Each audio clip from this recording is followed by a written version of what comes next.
Would someone like to roll narrative points? I sure will. I haven't rolled yet. That's a D10. I need a D8. Yeah, you need a D8. We got average 4. Huzzah. Right in the middle of the road. Yippee. Hey, Philippe, Connie. Yes. Yes, heard mon the- capitan. You hear the thunderous applause in the room.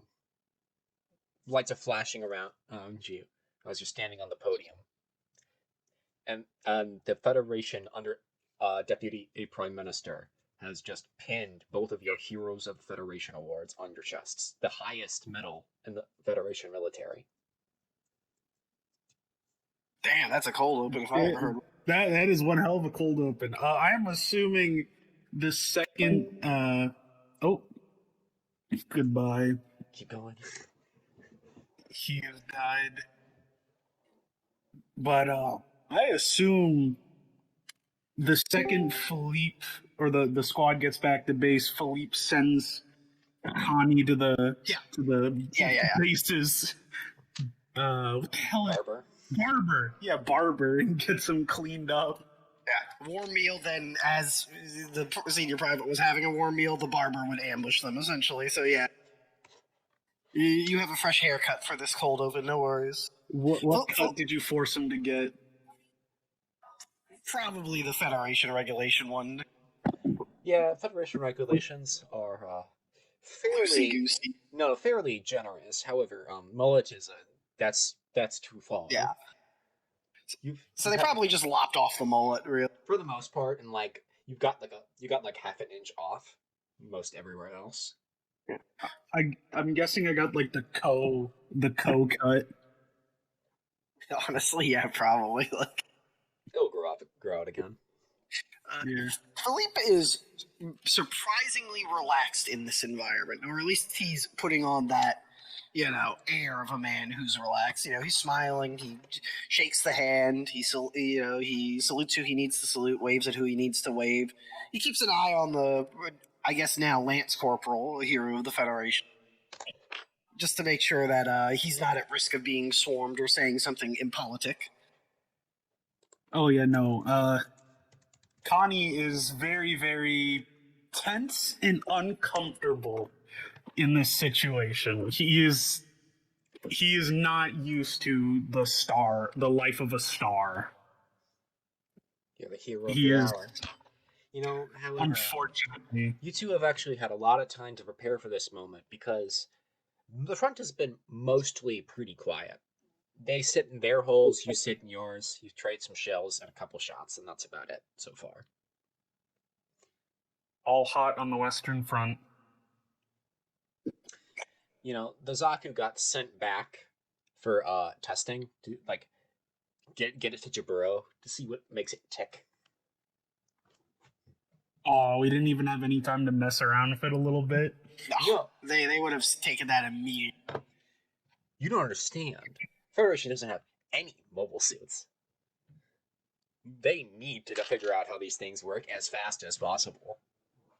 That's why we're heroes. Very true. We didn't even have time to paint Mephisto on it. That sucks. So are we still on this stage, or have we been moved off stage now? You've been moved off stage. You've been shunted away from the reporters as a PR colonel gets to talk to them about what's going on. They mostly say the can line of yes, Lieutenant Philippe and Lance Corporal Connie Hakos are very tired right from their time on the front. Please let them rest. Yes. For the love of God, yes. And now you have the day to yourself. It's April 1st, 0079. April Fools. I think on Philippe's part, he'll mostly spend the day with his wife, take her out shopping, take her to dinner, We got some quiet time, so that's probably what he's off to do. He'll probably, once the reception is over, so to speak, he'll go over to the Lance Corporal and be like, you're on light duties for the rest of the day. Take it easy for once, and try not to get into too much trouble, okay? Yes, sir. I mean, He doesn't salute because they're still technically on the front line, but he does give a nod. And don't talk to the press without one of the press officers present. They will find any way to take what you say and use it out of context. Trust me, I know them. I know the press are nothing but smear merchants and rumor mongers. Simply say no comment or talk to a press officer. Well, don't be too cynical. They are the backbone of a free democracy like the Federation, after all. But right now, they're a bit of a problem. We're under wartime. Anyways, I'm not going to lecture you on today. You're a hero today. Enjoy it. It only happens once. And then Philippe eagerly, basically, speed walks away to go get his wife. Yeah, Connie, you see Philippe go to walk to a woman. What does the woman look like, Perry? She's wearing the uniform of a Federation officer as well, and but of a different branch, probably something like the Navy or something like. Maybe a scientist, whatever makes most sense in your eyes, I'd say. But curly, short, brown hair, glasses. Philippe just gives her a polite kiss on the cheek since they're in public before taking her by the arm and leading her off. And you see the two of them walk away, Connie. You dig your hands into your pockets and you pull out a list. Hey, Frep, what listed bullshit did Meyer give to Connie to go get while in the city? The batteries, porn mags, cigarettes, more cigarettes, liquor. And cigarettes. Pretty much. All the necessities. No energy drinks? And as many of those as he can carry. Yeah, it says something called a Blue Buffalo.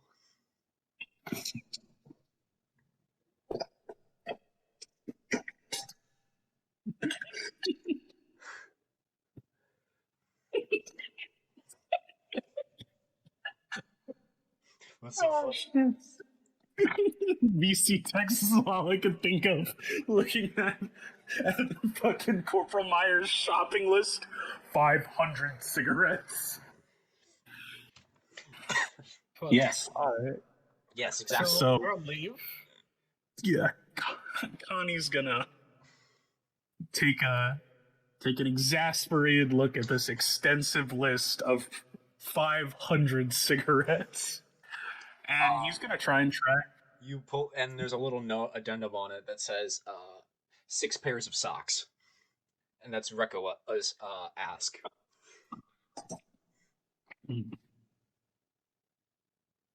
Well, since I have an extensive shopping list, I'm gonna go see if someone wants to go to town with me. Oh, Most importantly, his girlfriend.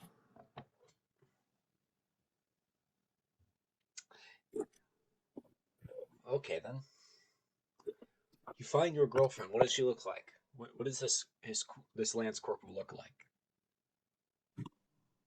So, since she's a tanker, probably on the smaller side, probably like 5'7", 5'8". No, you're thinking too wrong. You're not thinking small enough.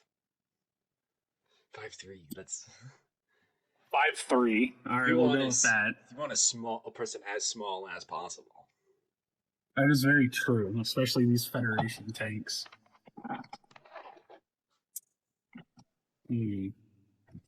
Ginger hair, probably. What's the name? Probably around.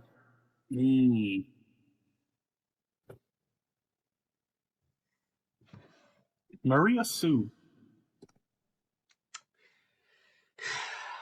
You.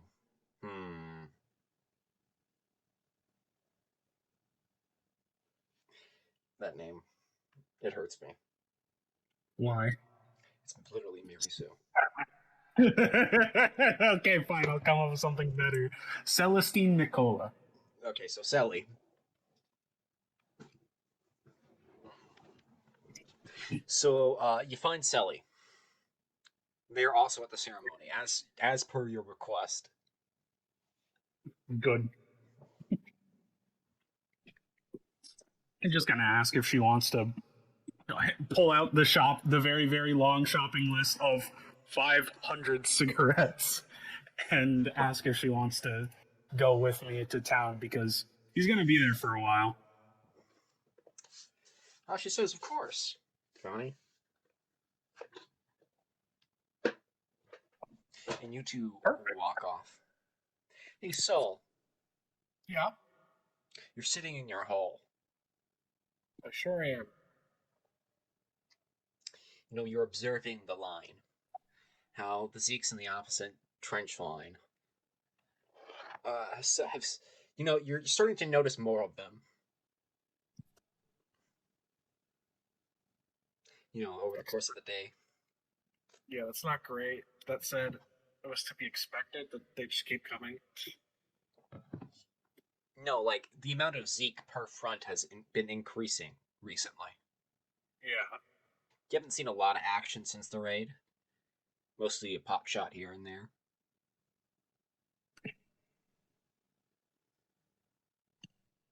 North America and Southeast Asia are not looking good. Central Asia's also looking pretty bad.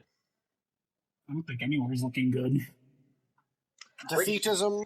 Europe is okay. For now. Here's doing pretty alright. Yeah. I mean, it's the Federation capital. You have to hold it. Like, think of, like, the morale effects of, like, giving up the capital. Yeah. What have you been doing to, like, fill the time?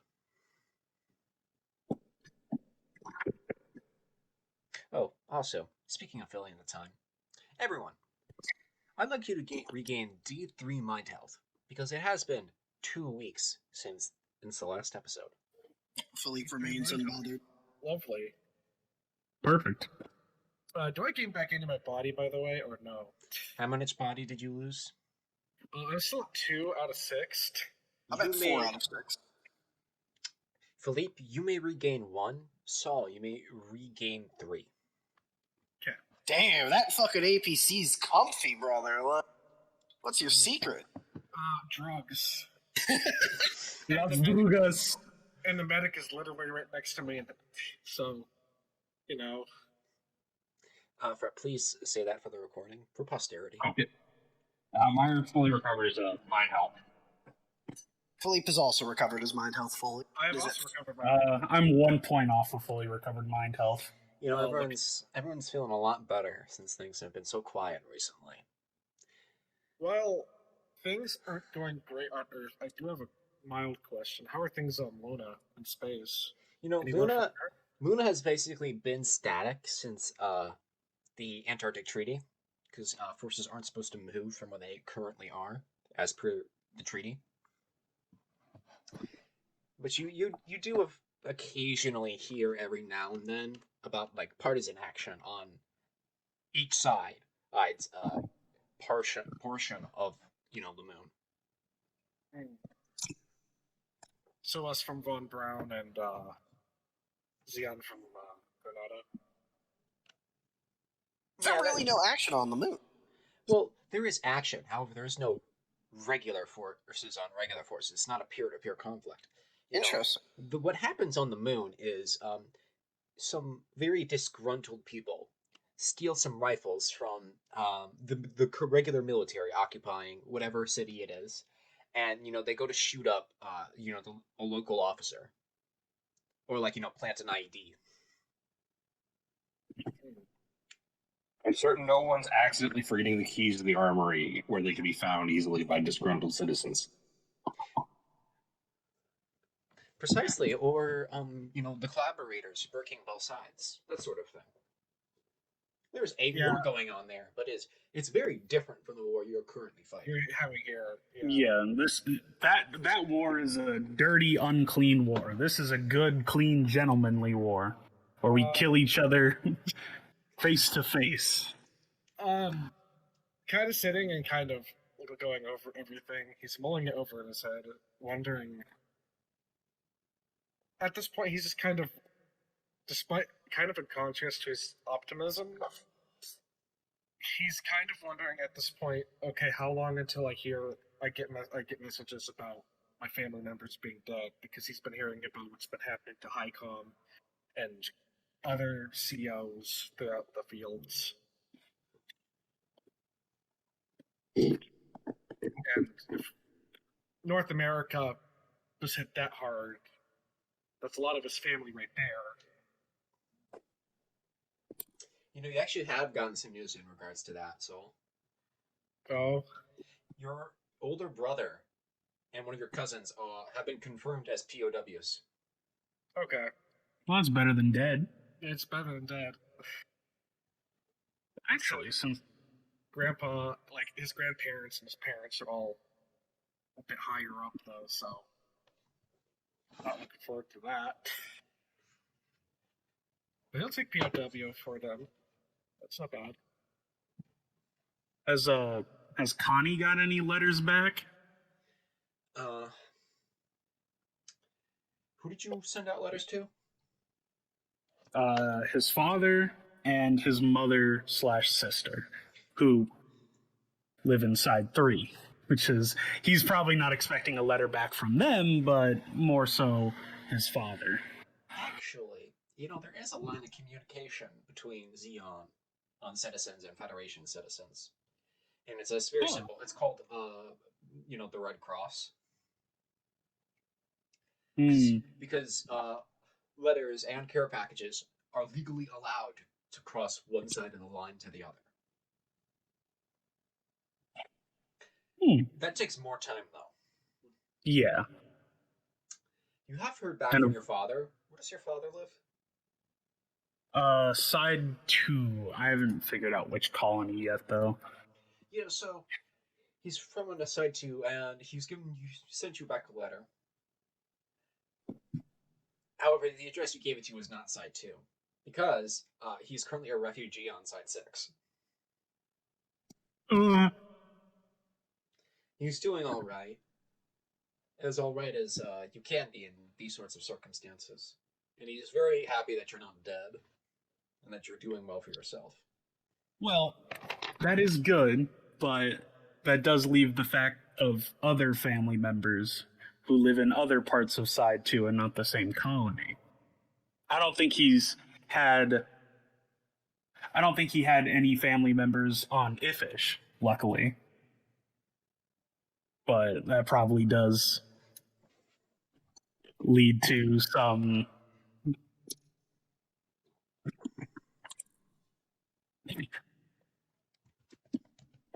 If you want, we can make that canon. I'm down for that.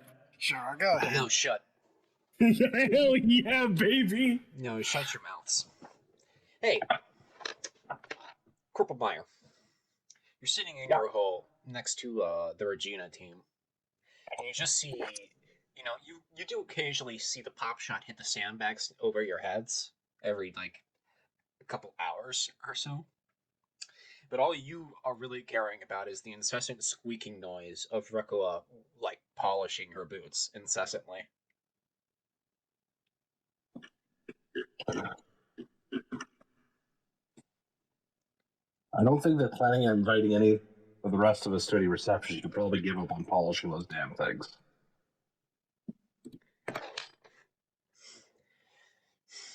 She sticks out her tongue. It's to make them waterproof, dumbass.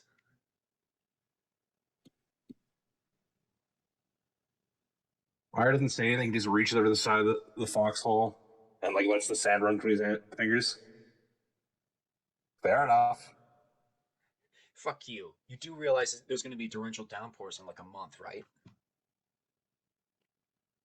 Yeah. And that's a month away. Yeah, so I want to do this now before they fuck us in the ass.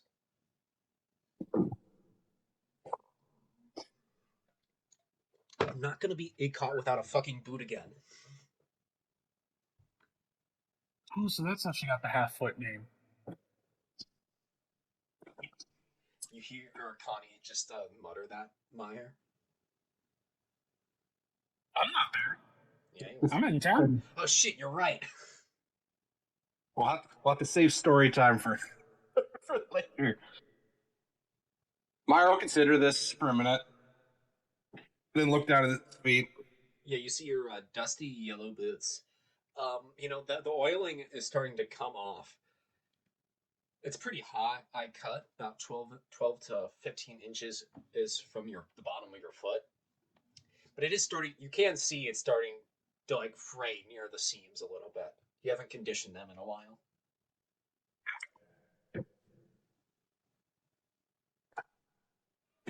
Tell you what, I'll do mine once yours are finished. I'll keep watch in the meantime. Hmm.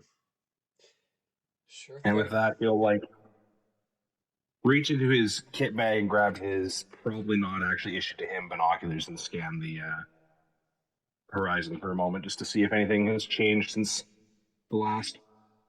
I'd like you to make a keen awareness test and a -1.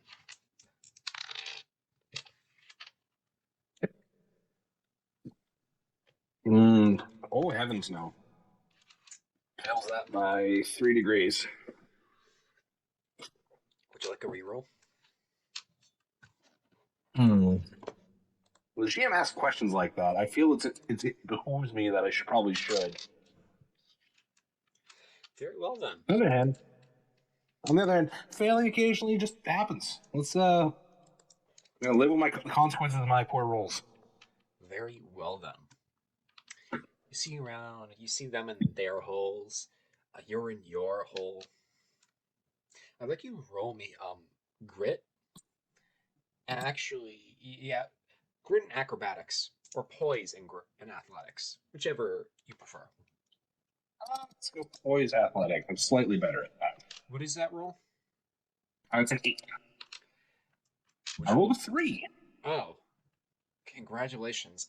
You hear, just as you move your head and around go off, and it hits the sandbag right where you were.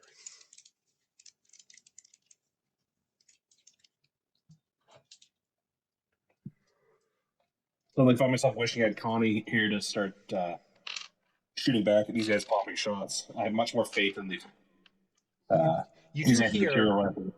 you do hear the platoon's designated marksmen like throw some shots back, like as they've been doing for the last, I don't know, 2 weeks. Meyer looks up to you. See anything, sniper bait?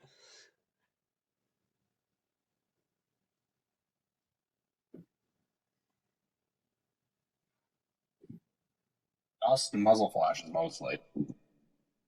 Same as the last 2 weeks. I'm beginning to rethink my vacation plans for here. Oh, what do you mean? This is a. She looks around at all the dust, and more dust. A desert paradise.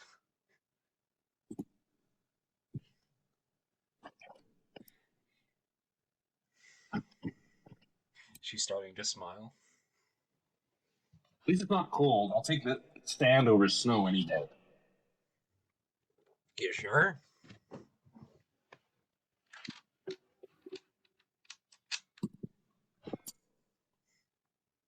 I mean, it's not by much, but yes.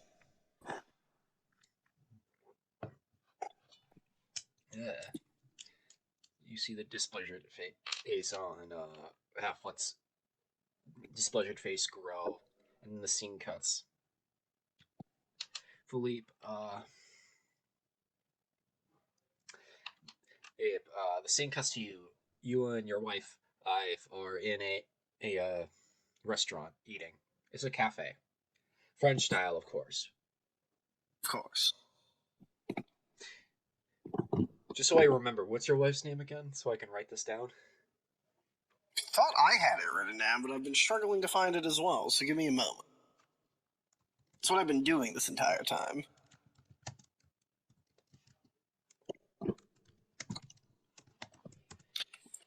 I'm gonna put down Connie's GF's name so I don't forget it either. Oh, fuck! I should probably have this down.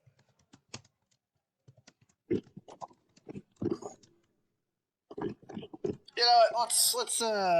Let's keep it simple, and let's just go say let's say Anise. You know what? Even simpler is Charlotte. That's such a generic French name.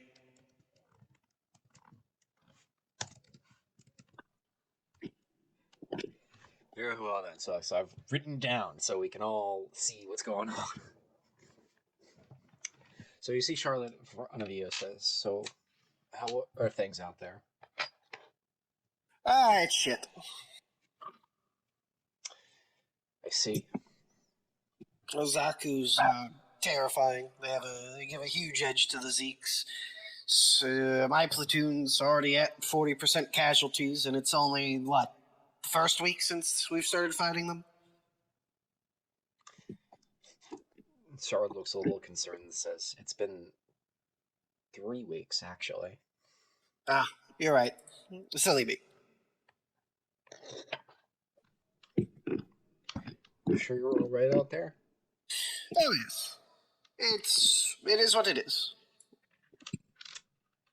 And you, how go your duties?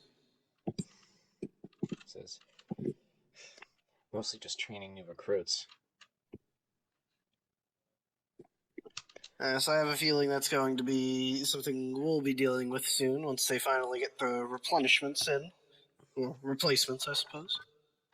But they'll learn quick enough. They've got, at least in my platoon, we still have a rather experienced amount of squad leaders and NCOs. So it won't take long. She looks concerned and says, "I hope so. I recently got orders that they're cutting down on training by a week." I'm not surprised, but at least we haven't burned through the reserves yet.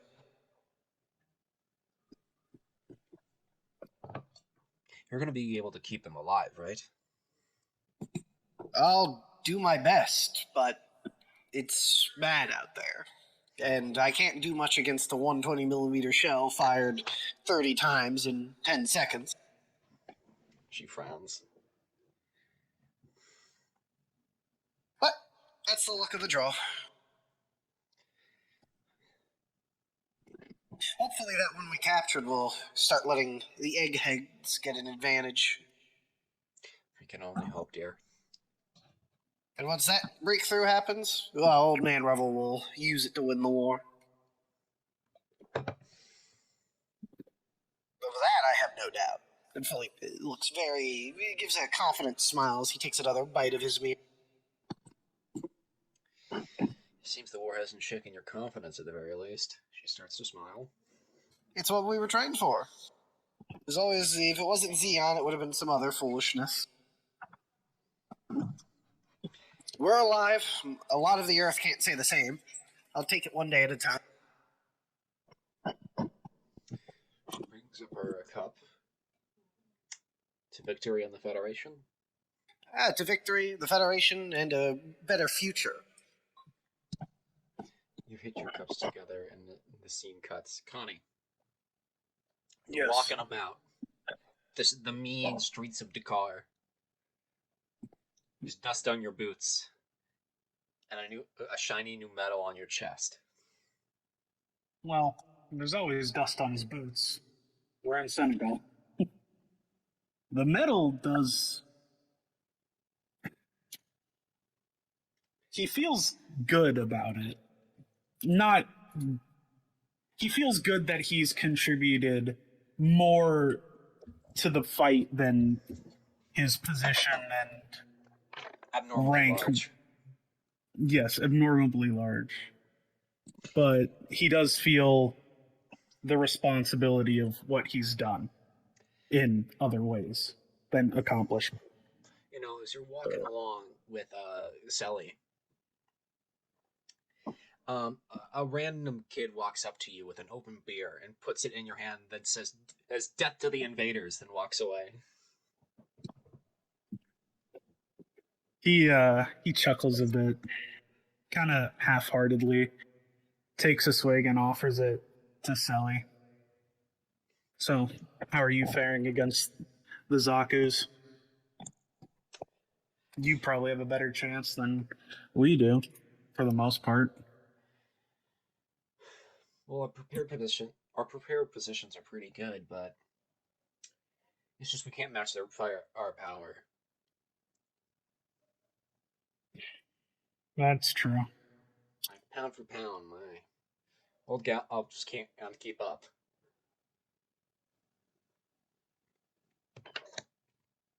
That's the same thing for us. Granted, it's a little bit easier to hide a Regina than it is an M60. Huh? I'm 61. M61s. Hopefully, that Zaku I captured helps those boys in Jaburo think up something quicker. Or at all, really. Ah, there has to be some sort of prototype Federation mobile suit out there. We can't be that far behind. Who really knows? Who knows indeed?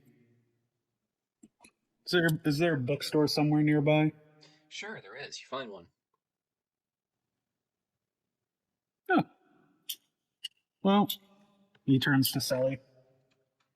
Thinking of getting some personal shopping done before finishing out Corporal Meyer's extensive list of, and he pulls the list out of his pocket. She looks Cigarettes.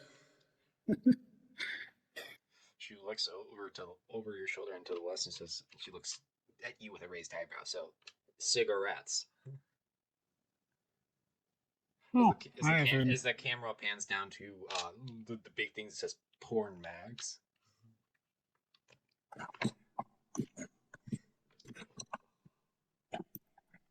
He gives her a teasing little nudge. Well, it's good morale. Or I guess morale supplies for the common soldiery. Oh no, does it? Well, the cigarettes. I don't quite have the need for the porno mags. And he chuckles a bit. Then you feel her arm go around your shoulder, and on that I agree wholeheartedly. He kind of leans into her as they walk into the bookstore. So what do you want to get, Connie? Just some stuff to keep the monotony of being shelled down a bit. Thinking maybe some more thought-provoking works. I heard of a antique classic, Storm of Steel, maybe Crime and Punishment. You grab these two very big books. This should keep you occupied for at least a couple weeks. And he's gonna wait for Sally to go off and browse some stuff on her own. He's gonna lean up and whisper to the cashier. You wouldn't happen to have the collective works of Zeon Daikun, would you? The cashier looks at you. Pal, you're barking up the wrong tree.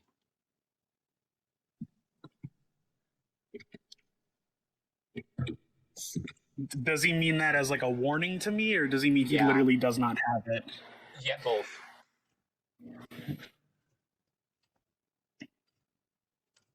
I know. It's just... You better be careful, Ultra Bull, with who you ask that. You're not going to rat out a hero of the Federation, are you? Sure about that? Think of the press as a hero of the Federation's is found to be a fucking condolenist rap. I simply wish to understand. I still fight. What's there to fucking understand, pal? I think Sydney really answered most of it.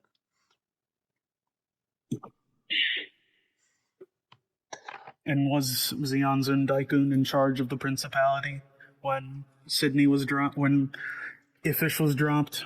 You gonna pull that no true condolism has ever been tried shtick on me? No. I'm just thinking maybe if we understood each other a little bit better, we wouldn't have a situation like this.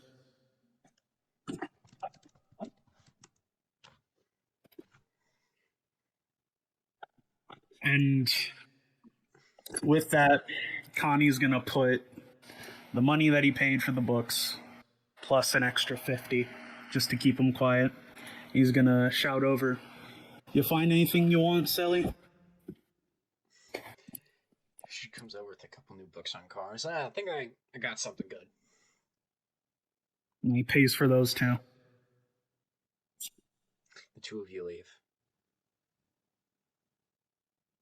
Last, if the like scenario we imagine that Connor is gonna have to get pulled out from like the NPs and then be gonna get decked by a bookseller. Yeah, I was sitting there thinking, bro is literally gonna get fucking decked in a bookshop. Hey, I still Connie did more for the war effort than that guy has ever done in his entire life. He's educating the soldiery. You know, Make him a Philippe is political officer correct. stat. Barry is correct on this matter. He is educating the soldiery. Oh, no, I forgot to ask if he had any porno mags. Now I can't go back into the store. I'm really glad that happened before it ever came back to Philippe. Yeah, actually, I'm going to spend a narrative point. Connie, when you look for another bookstore, because you explain the situation to Sally, you cannot find another one.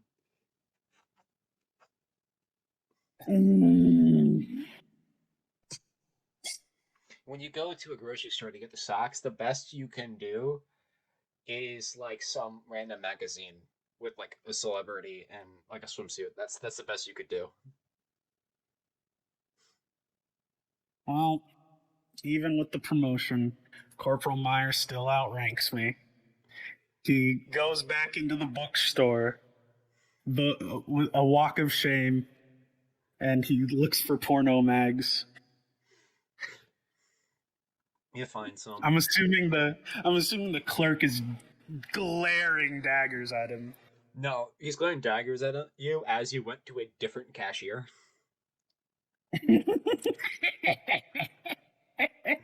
He's gonna leave. You could feel his eyes boring into the back of your skull. And he's gonna leave. Luckily, this isn't the age of CCTV and audio recording, so there is no proof this interaction happened. If that motherfucker went to the press, it would just be rumor mongering and a smear campaign against a brave hero of the Federation.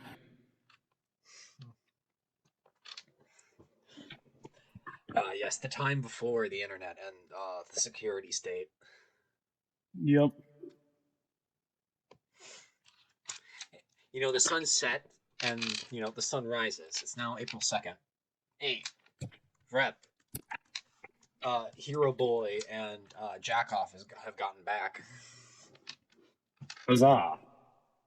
You're no longer Great. stuck with Lieutenant Right. Pretty Boy. Oh well. I'll remember that next time I take you out drinking. Me? Go mine. I don't drink, so fuck you. Fuck you. I was making a joke. Oh, damn it. Hold up. This is going to sound really stupid. What? I forgot to mention this. I'm going to spend a narrative point to retcon. Connie bought a bottle of... what alcohol would it be? No, you you spent can just... a narrative point on this? Actually, that is worth a To narrative retcon point. stuff. To retcon stuff, yeah. It's actually not the worst usage of narrative point, because that can actually help you get back a shit ton of mind health. And also, also you asked me what I was going to do earlier today in the session. I completely forgot that. It's whiskey on the menu, boys. The triumphant heroes return. Yep. Yep. You get your Mutz brand whiskey.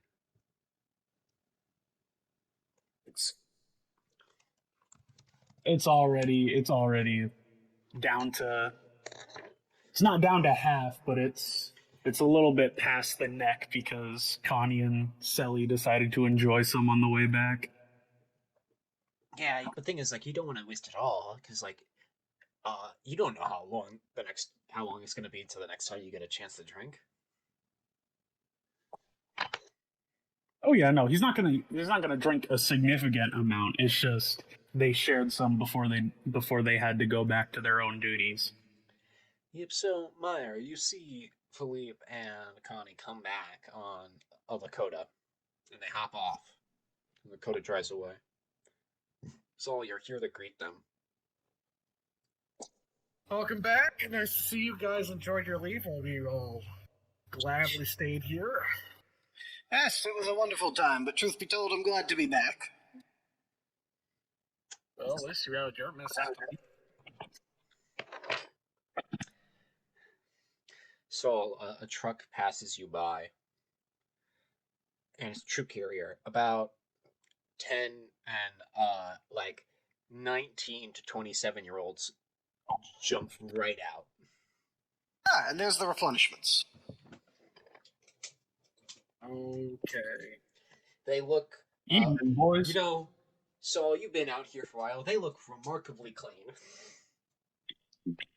Oh, they're. Oh no. They just got here. Alright, where did you all come from? You haven't talked to them yet. Philippe, you see Saul with a bit of grimace looking behind you.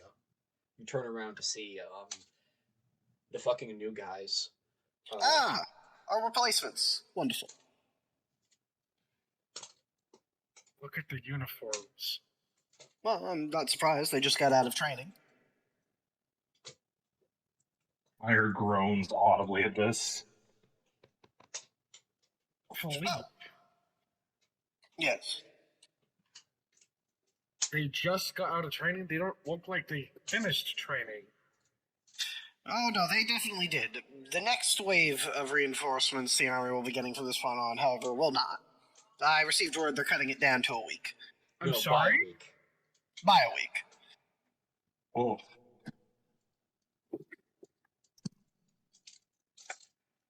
Are we So back? rest assured, these ones have been trained.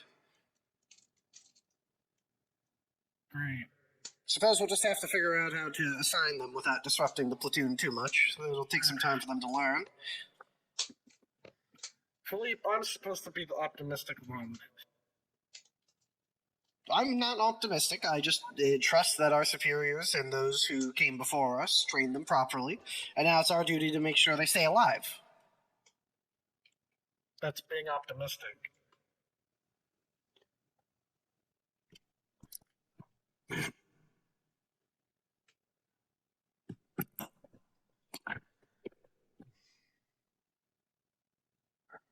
You said something in response to that. I did not hear it for some reason. I did. I said, that's being optimistic.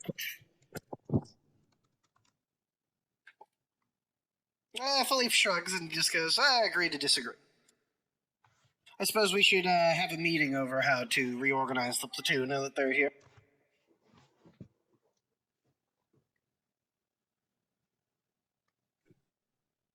But first, it's time to make them welcome. And Philippe kind of looks over them all and says, Gentlemen and gentlewomen, welcome to the front. I'm your first lieutenant. This is my second in command, Second Lieutenant Saul. You'll be receiving your assignments within the platoon shortly. For now, just follow the lead of those with stripes on their arms, and try not to get yourself exposed. Connie hides the bottle of whiskey behind his back. It's in your pack, actually. Oh, it's in my. Okay, perfect. Philippe, there's one thing you do need to decide. So, during last episode, every single squad suffered 1 point of damage out of their 3 HP. You may choose one squad to bring back up to full health. So every squad took damage? Yes, every squad took a little bit of damage.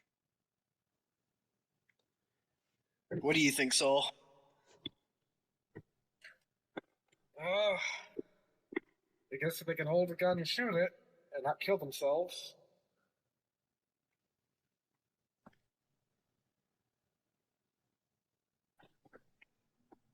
Yeah, but which squad do you think we should bring back up to full? Now, if there's first squad with Philippe, there's Meyer in second, and there's Boz in third. Probably, I would say this. Probably third. Third did get fucked up in the first mission too. Yeah, we'll bring third back up to full. I believe you have something to say to these recruits then, as your corporals and other NCOs are standing around. Third squad, bring yourself back up to full. Then boss says, "As you got it, boss man."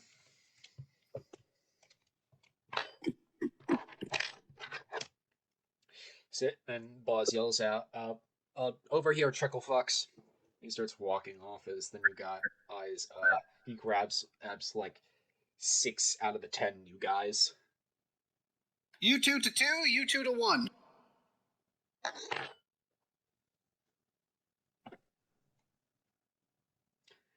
Yep, and you see them all divvy themselves out accordingly.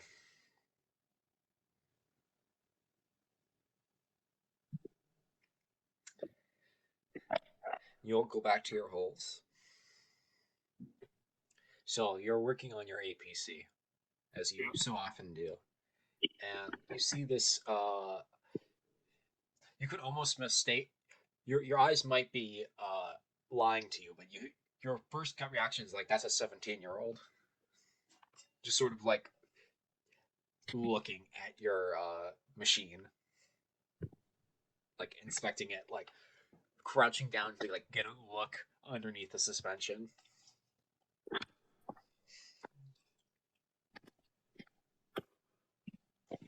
Yeah.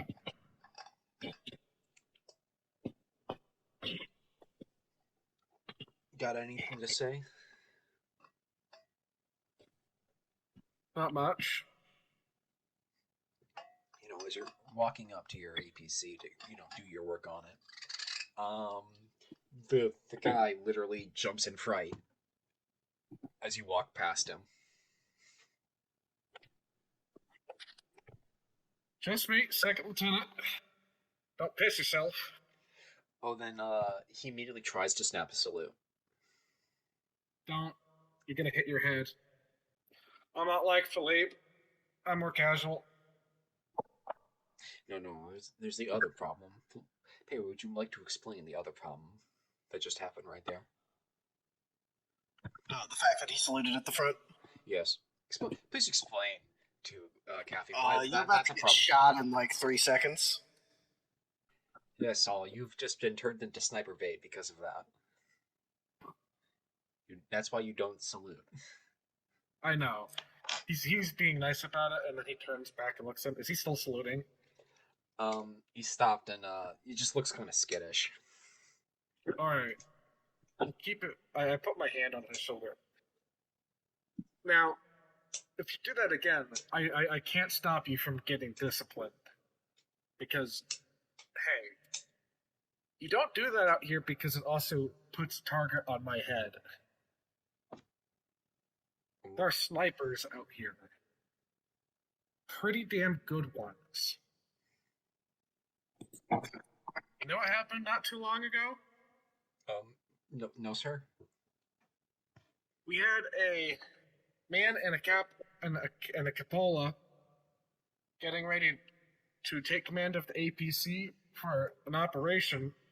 Before he even fired a shot, his head exploded. And he didn't even put his head out. Those snipers out there, any chance they get, if there's a high priority target, they will take it. They've tried shooting us all the way down here already. And that was just because we walked into a command tent. You feel me? Yes, sir. Right.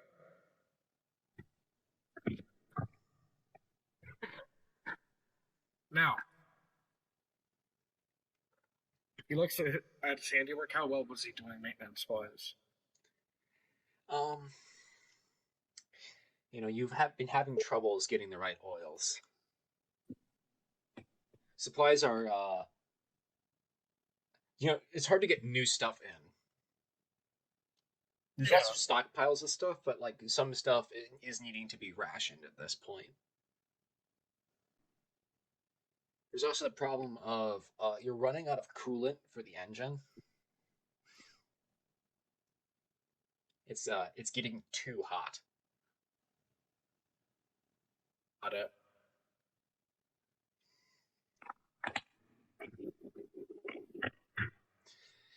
All right. Yes. You know what I need. You know what I need you to do right now. I need you to go down to the storerooms to the quartermaster. I want you to find out how much more coolant we have Yes, sir. on the double. He like jolts because you didn't realize you were done and starts running. Rifle slung on his back. It like all his shit flapping about his body because he forgot to like drop it.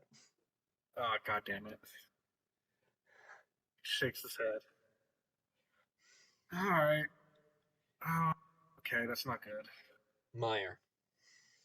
Yeah. You're back to your hall. And you see the new guys, like a 25-year-old, 27-year-old, just like looking kind of dumbly around, just trying to like get their surroundings of this very new experience for them. Oh, hold on. I tried switching back to the headset. It's not working. One sec. Yep, you see Connie, you see Corporal Meyer like messing with the radio, So, like, saying stuff, technology not being my friend. saying stuff into it when nothing's coming out. It's very garbled. Interference is pretty high. I have an idea. Yeah, but Meyer, you see these two fucking new guys looking dumbly Okay. around, just sort of like gawking at the sights. Yeah, I'm gonna point at those two. You wait here a moment. I'm gonna go over to Connie and ask him if he got the stuff I asked for.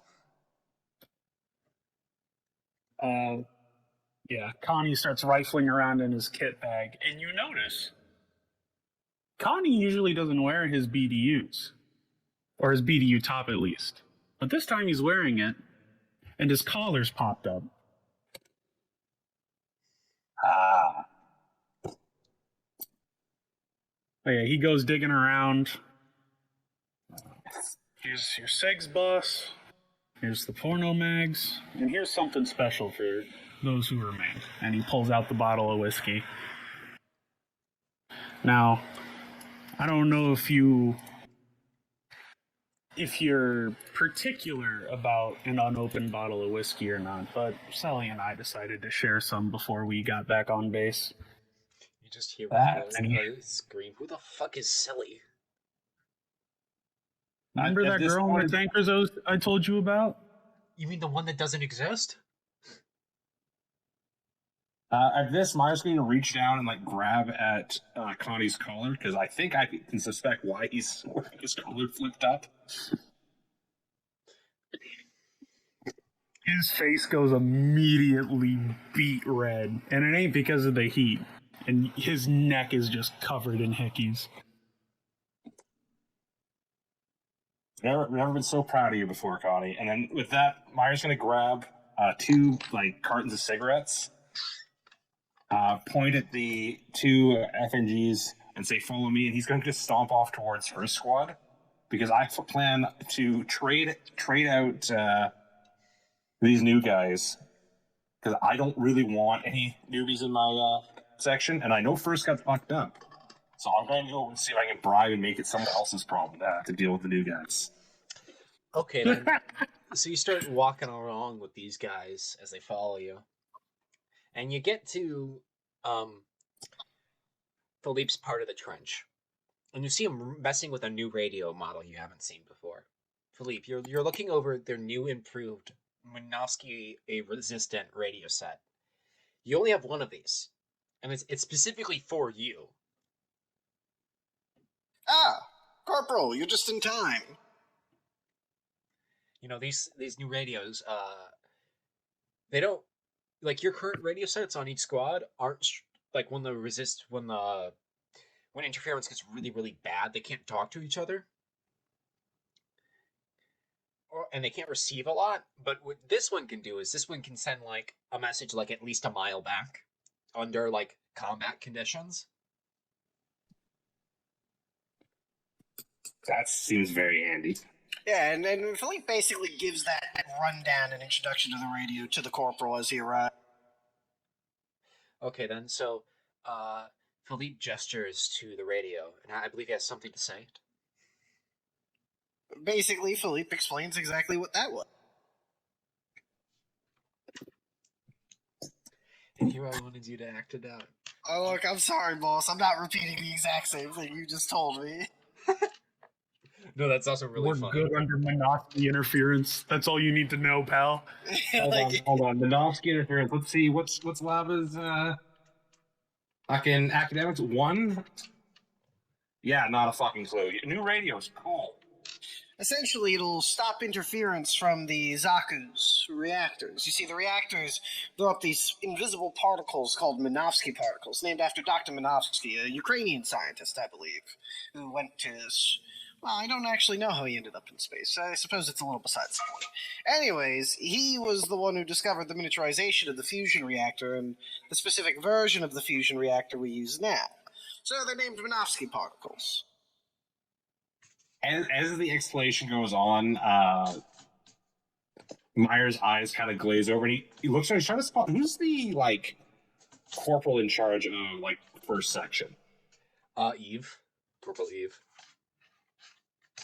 Okay, I'm gonna try and catch their eye once Flip's explanation with the handy dandy new radios is wrapped up. Philippe's explanation is dragging on slightly because now he's seen the new guys are there, and he's explaining Minovsky interference to the new guy. Which is perfect, because with this, Lava will try and slip away while he's explaining this to the new recruits. And try and speak to the other corporal. You notice her, doing some maintenance on her rifle. You need something, Meyer? I propose a trade. She looks up to you. What do you mean by that? Well, I know you guys are shorthanded, and everyone likes cigarettes. So I offer you these 2 cartons of cigarettes and these 2 recruits for the handy price of then I don't have to deal with them. She looks over to Philippe. Normally I would say yes, but she looks over. She points over to him.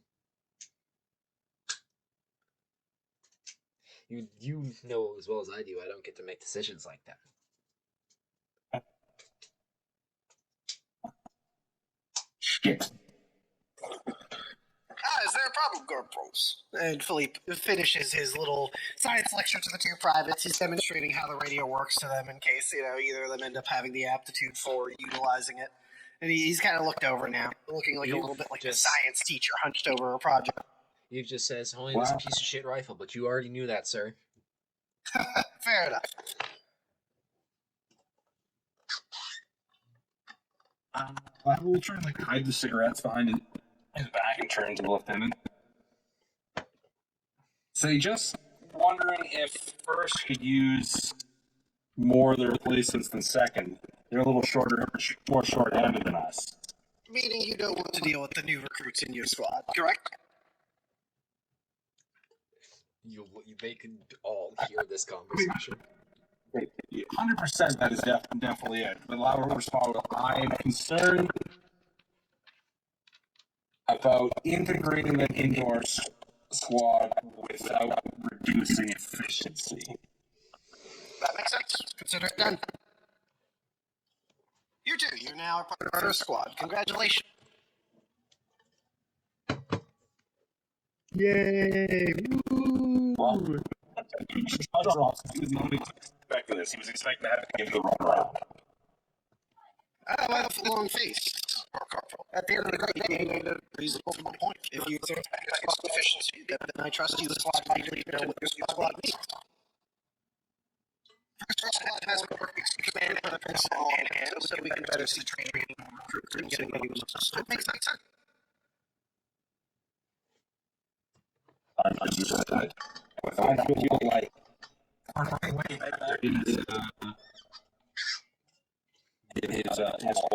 he will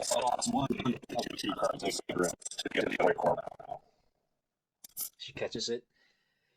Thanks, Meyer. She starts talking. Good luck. She said, "Babe, I'm made of luck."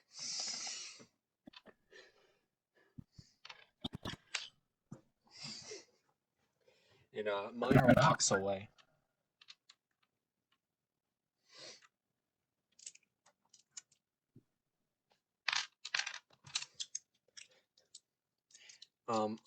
Philippe, you get a call on the radio. Ah, it works. He kind of demonstrates to the two new privates, giving them an easygoing smile before picking up. This is First Lieutenant Philippe. And you hear the voice of Captain Zareb. Philippe, battalion wants us to grab some of our guys to send them to some sort of morale boosting thingamabob. I'm not really sure. Just send some of the enlisted there. You'll get a paper transcript of bullshit they want to tell us. Is it a morale building exercise, sir? It's apparently some sort of fucking speech. I don't know. Ah, understood. I'll get the platoon ready to go right away, sir. Not all of you, though. How many men, sir? They said you hear a piece of paper. You have to send at least 10 for as long as witnesses. All right. Well, I know just the men to send. And he kind of gives a conspiratorial look over to Corporal Eves. She nods. Then you look over. Corporal Eves. Then you look over to Sergeant Ricardo. He also knows. I think one of the new privates here will unfortunately have to run back over to Second Squad and inform them that they are getting pulled off the line for a bit for this exercise. Do you concur, Sergeant? Corporal? He says, I see nothing wrong with this, boss man. Ricardo said, as you sure? Or you want one of them to go over there, sir? It could be good for them, and if it's a morale exercise, perhaps it will boost their morale. They seem to be in good spirits already, but they have the least replacements now. Actually, they have none. He kind of corrects himself. No. So they're the most in need of rest. And he'll quickly write down the order and sign it and hand it over to the private. No. Then Ricardo stops him, then looks over to Philippe. I wasn't talking about that. Then he looks over to your new recruit, like the fucking new guy, and says, "You sure you want him to do it?" Fair point. It would be a little mean on your first day. He pats the private on the shoulder. All right, Sergeant. And he takes it. I'll get this done.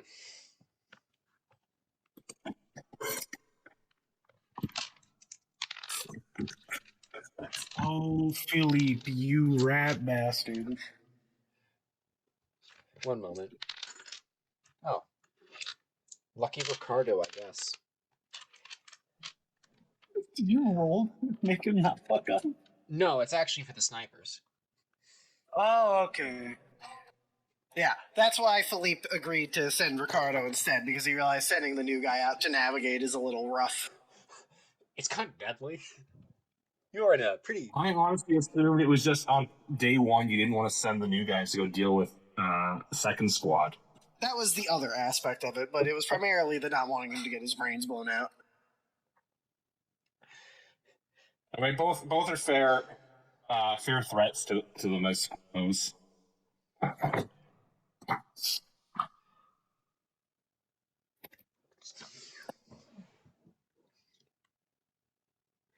So,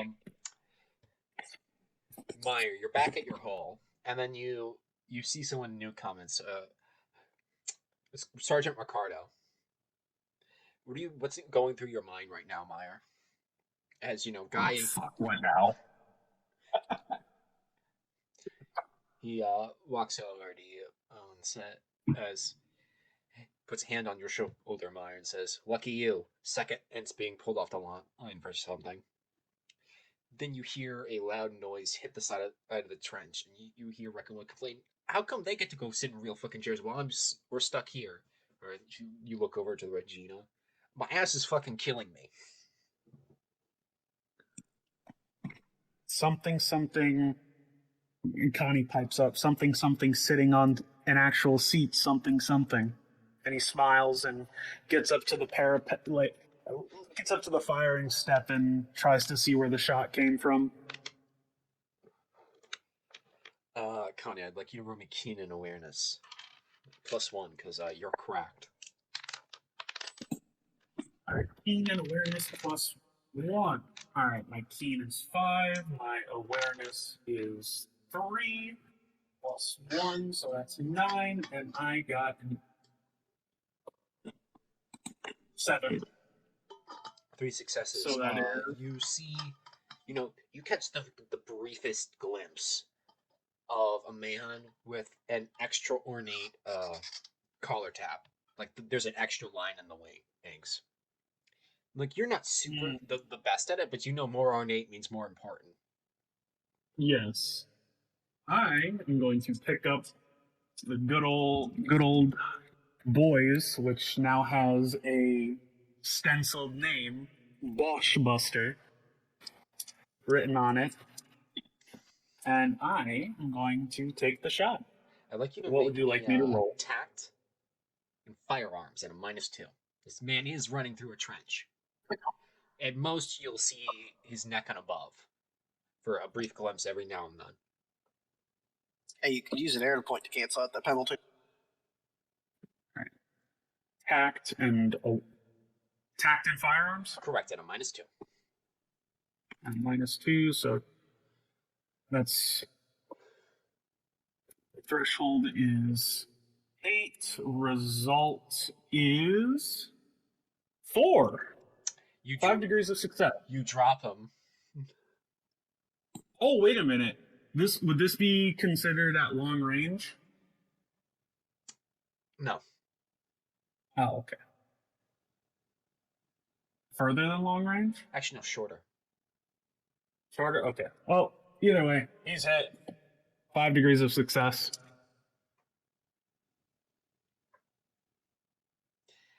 Yeah, so you annihilate this guy. He drops to the ground like a sack of potatoes.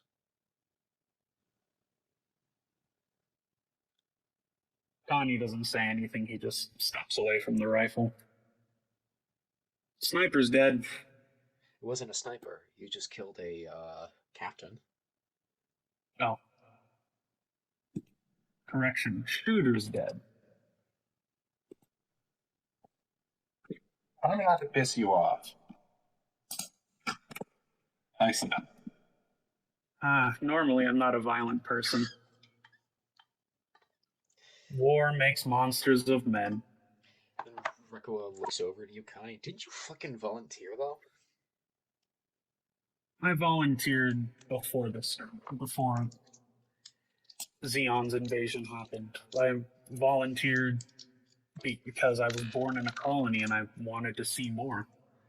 Then Rekoa says, man, fuck this. I got conscripted like a year ago. This shit sucks.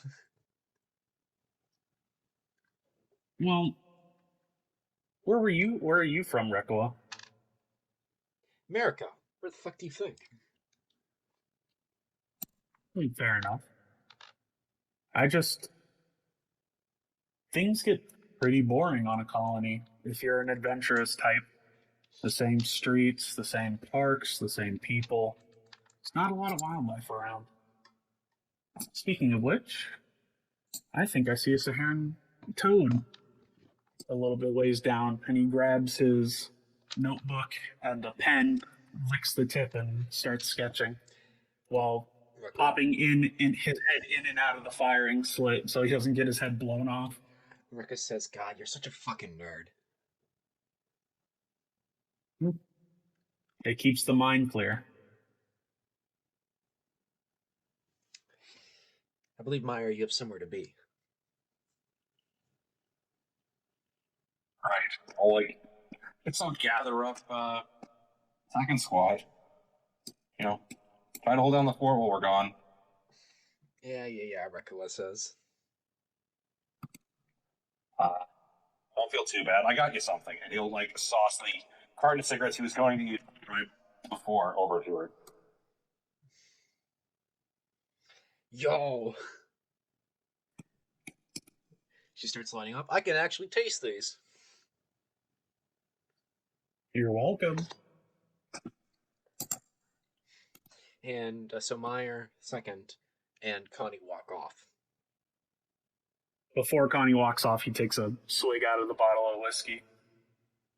You better not be leaving that there. He is not. He's taking a swig and sticking that back in his pack. He's not leaving an unattended bottle of whiskey around Rekua. So, Meyer, you and your 7 guys, and then you see some of the fucking new guys walking, like, congregated on this position. You see some people from the other parts of the company, you know, 2nd and 3rd platoon, about 10 as well. And then you see from the other companies, there's about, I don't know, 200 people in this area. Philippe, as the officer representative, did you go yourself or did you send Saul?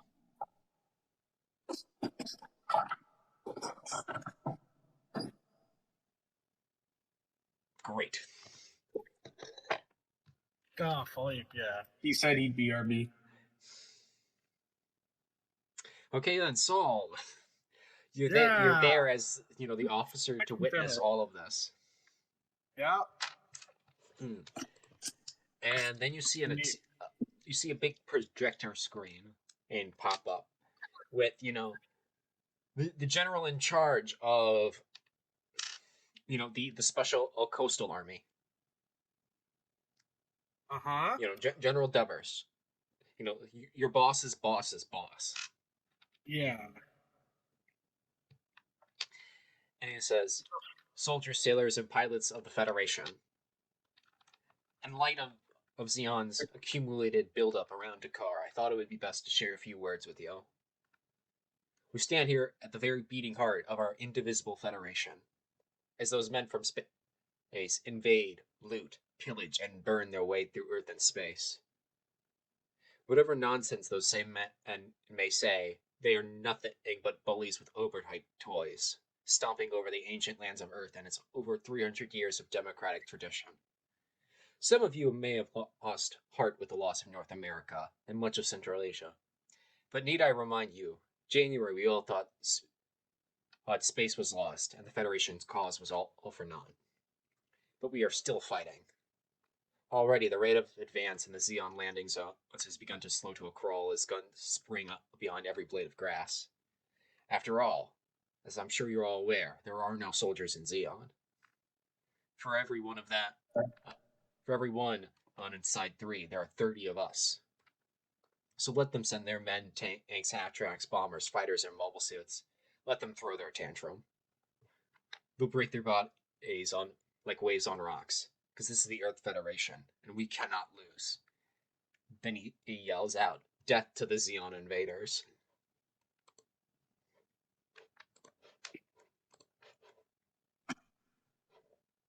Internally is like, wow, man. The people need that kind of pep talk, but also from that guy. All right. Then the What's the reaction did the crowd give to that, by the way? you know, they really needed something like that. They seem enthused. Then, you know, the officer in charge of this entire shindig raises his hands. Because this is clearly a pre-recorded message. And then the officer says, General Devers would like you all to know that he has vowed to not leave Dakar until all the Zeon are beaten back from the city. That will be all. You may return to your units.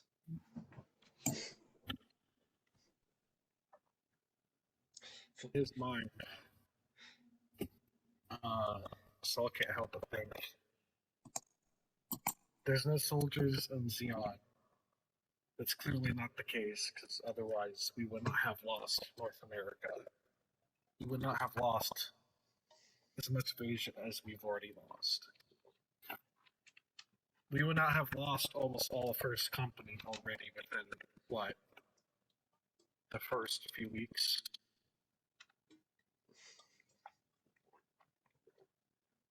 He believes that the Federation, at least us men and women who are fighting, we have a good chance of winning.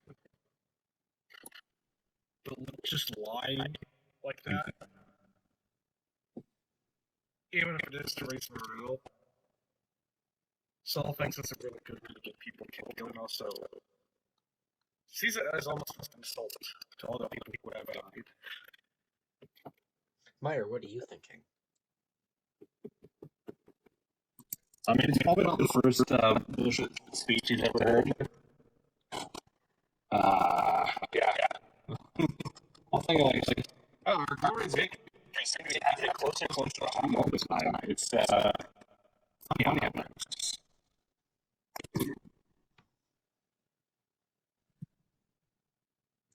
Any thoughts about the vow from the general not leave the city? Yeah, I mean, that's just a thing to go away, actually.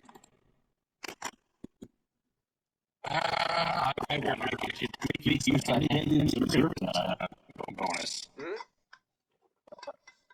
Once there's stuff to manifest these units enter your SSD, like, how much of something to get, like, this is, you don't give us a speech like that, we do, like, let me leave, is that bad enough? We're just taking responsibility the generals got off? Okay, then you, what specifically do you want, what aspect of this do you want to, be revealed to you in full? How bad is the situation at Dakar if we're already, like, giving, one small step away from, no step back type speech giving? Okay, then. Very well, then. So, you're able to do some pretty rough math about, bodies per front and material per frontage. And allow me to put it like this. Half of what is on, like, the current line of about, I don't know, 200 kilometers of front in North America, what you can estimate, depending, is about in your, like, 75-kilometer area of frontage. And you're significantly more important now that California base has fallen. You're gonna see some real shit real soon. Okay. No, noted. We are in for some upcoming bad times. You also know that since Dakar is right there, and the Federation General Assembly has not left, it'd be super bad for the legitimate government to be captured.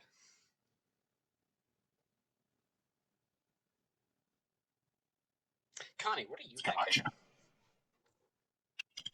He's mostly thinking that speech is a crock of shit. I mean, yeah, we're fighting and we win a couple of battles.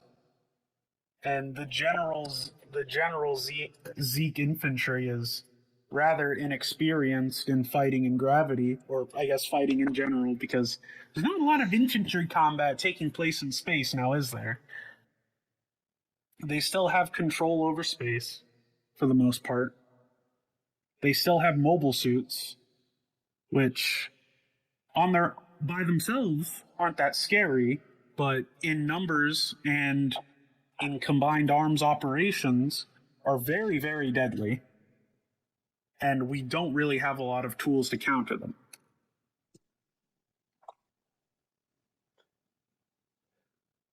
So we can probably win, but it's going to cost a lot of lives.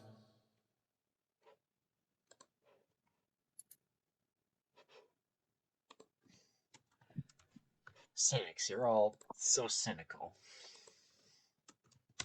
I mean, he did send the cynical, section of the platoon. Yeah, The Perry. only way it could have been worse if we had half foot along as well. Is Perry back yet? I'll take that as a no. Well, in light of Perry not being here, I'm gonna take a piss. I'm gonna take a piss as well, since we're all pissing. You know what? I'm gonna get some more water. Not a bad idea.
Oh, hey Perry. Hello. You missed the inspirational speech. I am reading.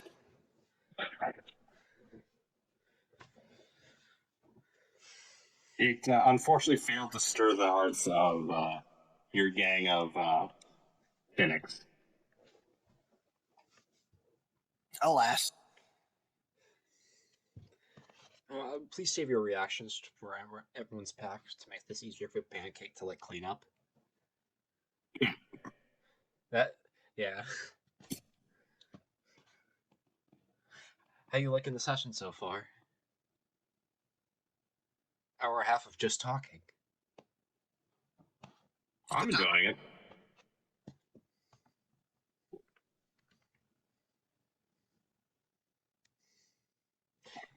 This would have been pretty different if Sergeant Ricardo fucking died the moment he went out of the trench. I'm back. What did I miss? Oh, we're just shooting the shit. Don't say anything like super plot relevant to make it easier for you to like clean this up later. I'm still gonna keep it in. Aw.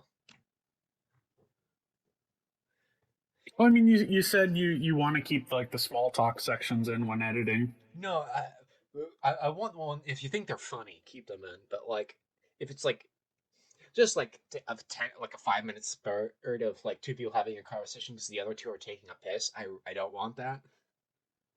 Oh. So what you're telling What's that me piss is, lot? there we go. You missed a very boring and borderline, well, not borderline. What was the word I'm looking for? Stereotypical speech.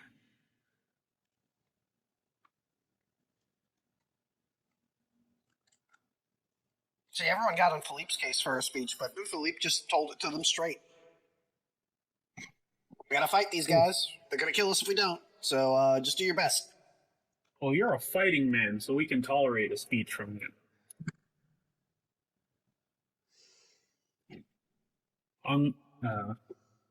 So we getting back in motion? We were waiting for caffeine to return. Huh?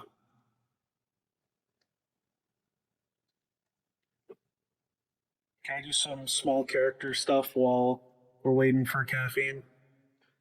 Oh, I'm just gonna walk into First Squad's trench and talk to Philippe real quick. there he is. Oh, they are. What's the time?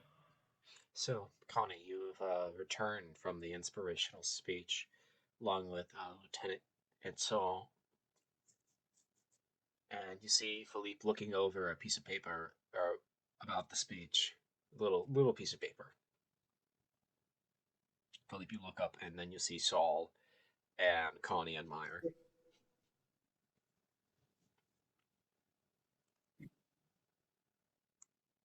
First Lieutenant,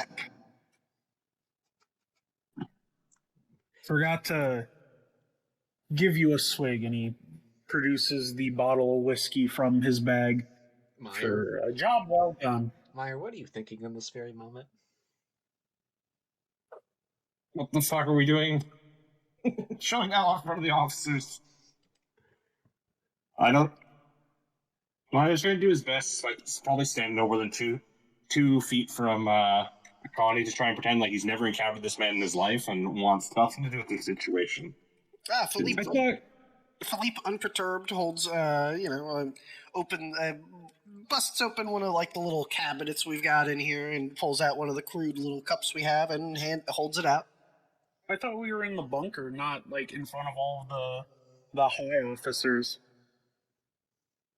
Yeah, you're in front of the command staff of the platoon, though, is what he's referring. Meyer has a what's the word? Slightly dimmer view of officers, or slightly more fearful view of them than most. That doesn't necessarily mean he's right. He's just highly cautious. What you did is something that Meyer thinks will now tip off, say, for example, Philippe or the platoon sergeant that second squad has stuff.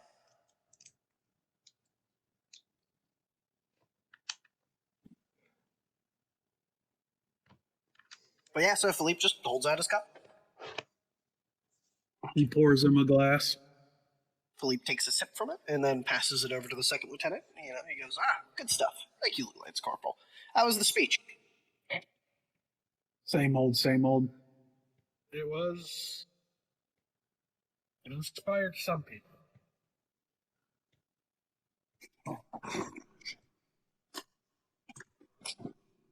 Yes, well, it's what can be expected. It'll touch the people it needs to touch. Those who it doesn't touch, well, they didn't need it. It's simple out here. The enemy is that way. We're here. It is our duty to stop them. And if we don't, we get shot, so it's a nice incentive. He kind of leans back in his chair, lacing his fingers together.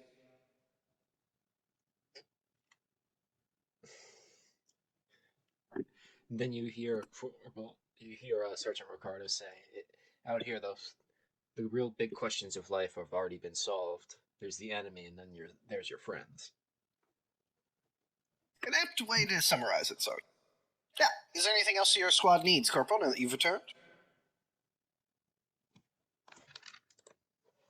I don't believe so. Meyer is going to just attempt to sidle away from this as quickly as possible. He has no idea how to deal with,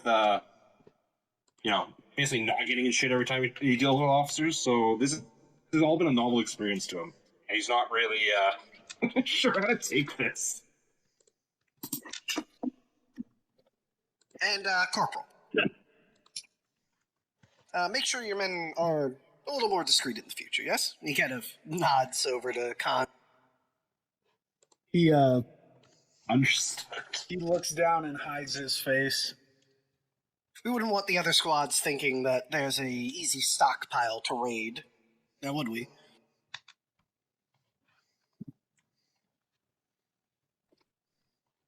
I'll make sure the temptation is removed.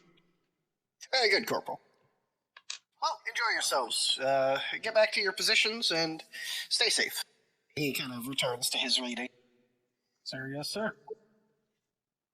Go over to Foley. I kind of look over my shoulder. What is he reading? He's just reading a little bit of news. Like, he probably snatched a newspaper while he was in the city, and he's kind of reading over the civilian news and stuff like that. What's the civilian news looking like? Yeah, that's a good question. Yeah. I can't imagine you're talking about much fun, if I'm being honest.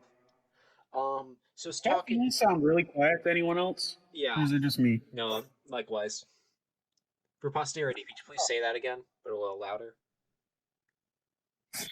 How is the civilian news? Thank you. So, you see on the newspaper, it said as 100 bombers shot over Jaburo. That's the headline. And it's detailing an air raid, the first major air raid of Fortress Jaburo that has been for them was a catastrophic failure as the local saberfish defense utterly decimated Zeon escorts and later their bomber component. In a stunning Well, display of air superiority. Philippe, kind of knowing that the second lieutenant's kind of peeking over his shoulder, goes, "Well, they won't make that mistake again." Not for some time.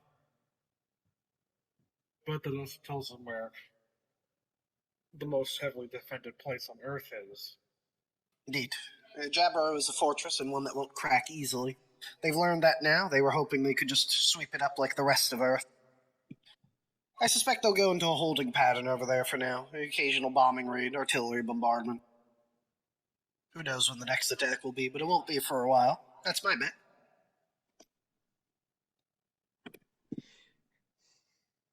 I do have some things to share with you, First Lieutenant. Go on. At the rate we're going, we'll be probably running low on coolant. Our machines are running too hot, too often. Understood. How much more coolant would you need to keep this combat effective? At least another 2 jugs. Another 2 jugs. But fully. Yes, all. I don't know about piss and vinegar. Ready to, give it to them. Fight with all your heart. Shout slogan after slogan after slogan. Put everything I have into it in the moment. I can't do that if we don't have the equipment to fight. Or the supplies. I'll take Corporal Myers with me and I'll go pay a visit to the quartermaster again. I'm sure I can arrange something. I sent someone already there. Ah, excellent. Well, let's hope they succeed. If they don't, tell me. Immediately. I'll get it solved. Why do you think I'm here? They didn't? Failed miserably. What was the excuse given? The excuse given is we have fucking all, and we don't have supply lines. That's not their words. That is mine. There are alternatives to the Army supply car if needs must. And he kind of looks distaste. Like, there's a look of distaste that crosses his face. Yeah, what's that? There are the civilian markets. But beyond that, first I'll speak with the captain and see how the rest of the company was doing, see if he can't intercede. Philippe. Hmm? My superior officer and buddy old pal stands here and was supposed to be one of the most prestigious places in the Earth Federation ground forces. If we, in our position at the capital of the Earth Federation government, as head honcho military men, cannot get a hold of that, I'm going to keep it real with you. What makes you think the civilians are doing much better? And that I don't think the civilian market above the board is doing well, but there's always a market. You just need to know how to track it down. It's like, my great another great grandfather's journals used to talk about what they did during the resistance days. There are ways, there are places. You just need to know what stone to turn. But beyond that, he kind of looks kind of faintly amused. I didn't realize you placed such importance in Dakar. Well, let me put it this way. Places like Davao, places like Cheyenne in California, most of China, Vietnam. Hell, last I heard, Odessa's not doing too hot.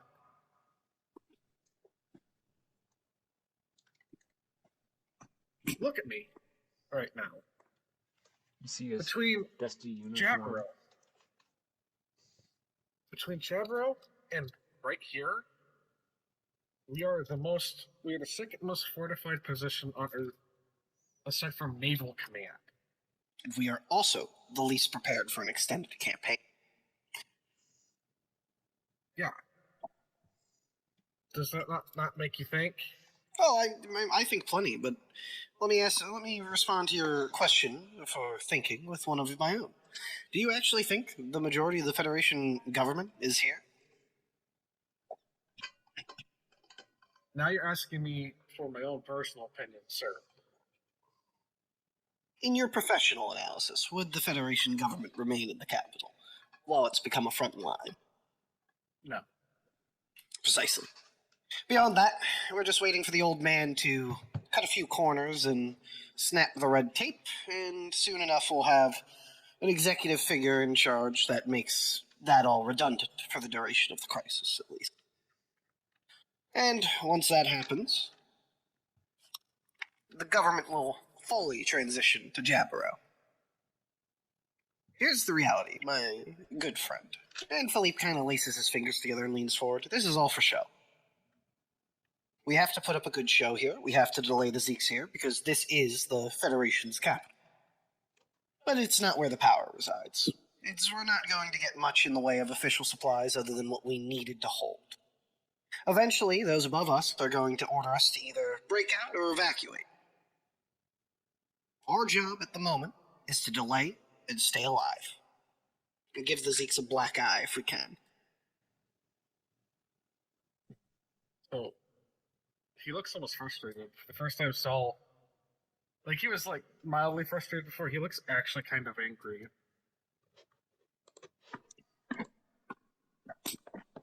You're telling me that on 6 out of 7 continents, we are horribly losing the war, having supply crises, and barely able to hold out, and fighting for our goddamn lives, including here, in the cradle of humanity, Africa, at the heart, as the Admiral so put it, in his speech of the Earth Federation, sue me, General, Admiral, they basically mean the same thing, the Earth Federation at this point. General, who in his speech said, we're fighting at the heart of the Earth Federation. If you're telling me what you're telling me right now, Blake, you're telling me that you were given a message saying, go out there, die for us. I'm lying to you right now. I'm going to leave. Absolutely. Why do you think I sent Second Squad? If I had sent the replacements, they might have even fallen for it. He kind of snorts to himself, shaking his head. Second Squad cynicism comes in handy in days like this. Here's the reality. Saul, what happens if we lose Dakar? Strategically. Publicly, we lose the capital of the Earth Federation. We lose a major civilian sector. Does it affect our supply lines elsewhere? Does it affect the war effort elsewhere? At this point, the supply lines are already fucked as they're going to be. Not in South America, the continent we hold. Not in Britain, our island fortress in the north.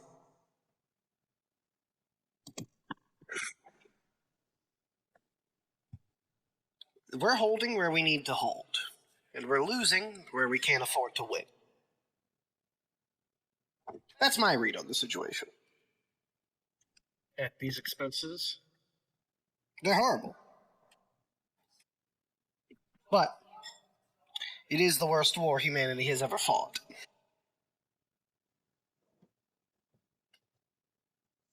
From the big picture, Lieutenant, you and I are just a very, very small piece on the board. It's not fair, it's not just, but it is what it is. If we're in small pieces here, what about everyone else elsewhere? Well, Are they non-factors? did you hear what happened to New York? Yes, I heard what happened in New York. 2 days. Doesn't strike you as odd? That one of the largest urban metropolises in North America fell with only 2 days of resistance? He scowls a bit. I come from a military family, Philippe. There isn't any goddamn way that they aren't putting up a fight wherever they are. Whether they get shot or turned into POWs or on the run. And I don't disagree with that. That's what we're doing here, is it not? That's my point, Philippe. If everyone else is effectively being left to fend for itself or being given up, anyone else who's not privy to this knowledge, a higher officer or not, or anyone who's told, good luck, you'll need it, they're fucked. Indeed. And if it happens to us, we'll have to go to ground and wage a guerrilla war. We'll have to ditch the machines, probably the uniforms as well. Fortunately, I speak French, so I could probably get us to integrate with certain cells of the local population. But if we have to fight the long war, so be it.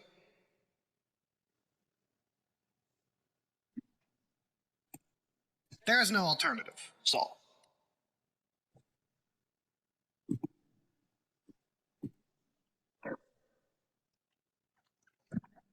On the basis that I am your second in command, and that I do not wish to put you in a position in which I may be liable to be court-martialed for insubordination, I will hold my tongue and return to my duties, and see what I can do, Lieutenant.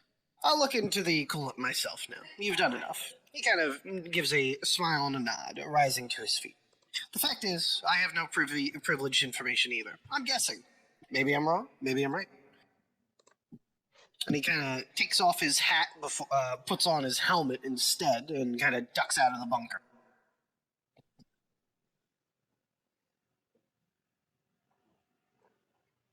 Anywhere you going, Philippe? We're gonna go speak with the fucking captain. Very well then. You make your way to the captain's foxhole. Lieutenant Philippe, my favorite problem solver. You need something? Yes, sir. I actually require problem solved of my own. Oh. My platoon's vehicles require more coolant to function, and the quartermaster is saying we're out across the line. Is there something we can do? He rubs his chin. Getting a lot of similar complaints. Already sent a guy out. How much do you need? 2 jugs minimum. I'll add it to the order. Thank you, sir. Anyone else? The conversation didn't happen. We just found it. Thank you. Oh, before Absolutely. Then you start to go away and he stops you. He holds onto your leg. Oh, and by the way, what part of the line has priority for artillery? Could you repeat that? For some reason it beeped in my head. As you're walking away, he grabs your leg and says, "Oh, before you leave, just to let you know, our part of the line has priority for artillery." Philippe gives a razor-thin smile. He's genuinely thrilled by that news and says, "Very good, sir." For once, good news. And he'll return, and immediately he'll send one of the NCOs to find Saul and inform him that the 2 jugs of coolant will be sourced shortly.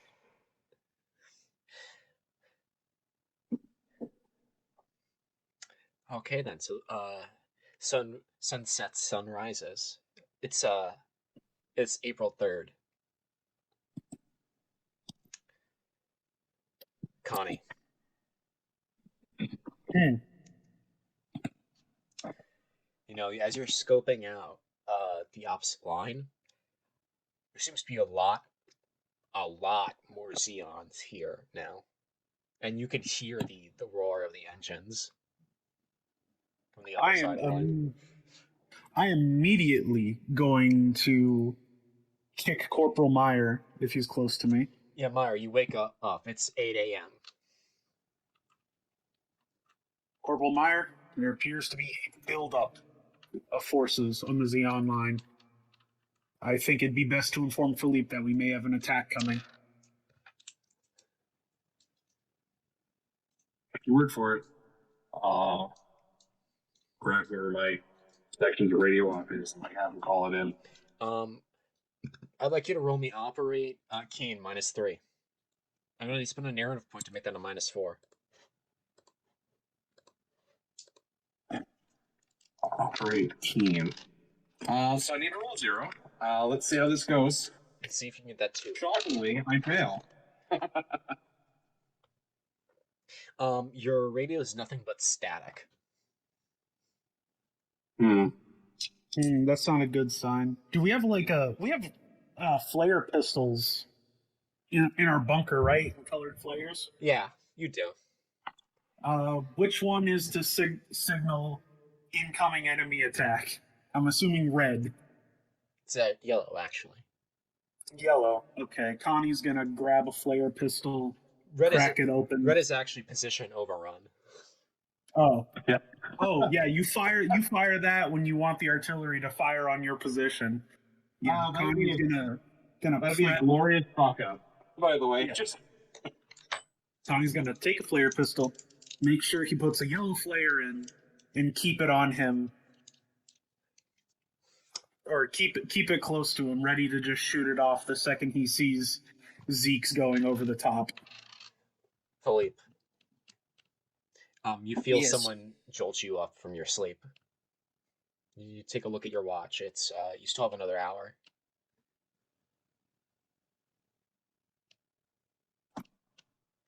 An hour for what? Until it's time for you to get up. Oh, and then Philippe wakes up with a groggy sigh and says, "Attack!"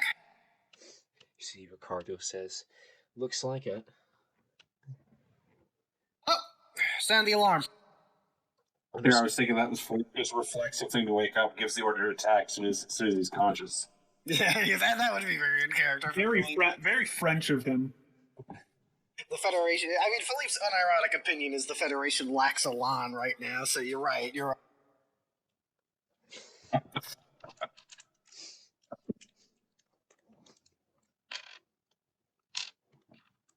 All right, yeah, so Philippe gets up, he pulls on his helmet instead of his hat, and he will walk the line and, get the NCOs to start chatting, getting people awake who aren't awake, and getting everyone into position. As you all feel the beating sun down upon you, you hear across the line, hundreds of voices yell "Bonsai."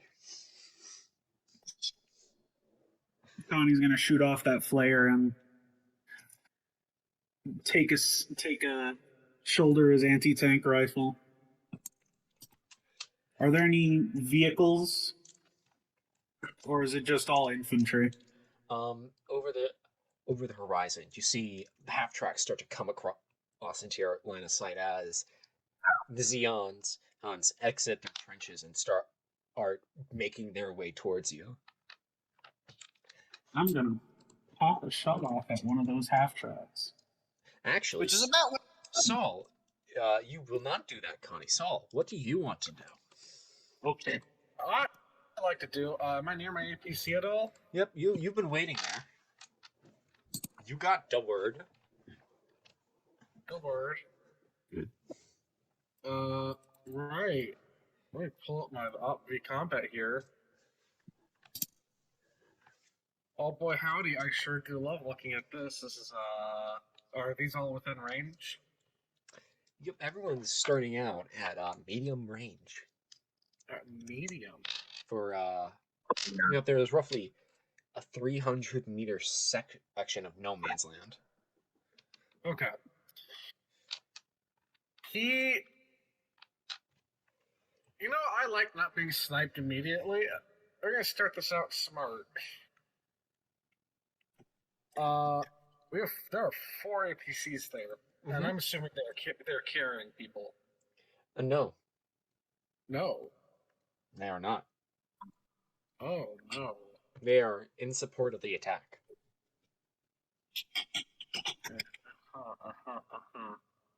See, LMG.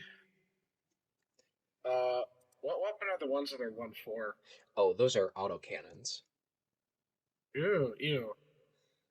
That's actually kind of concerning. I think because I'm one of the better suited. Because the Vegeta team needs to save for Zaku's. He will ready the ATPM. And which one do you want to fire at? Let's start with the first APC. Get rid of one of those autocannons right away. Very well. It will attempt to dodge.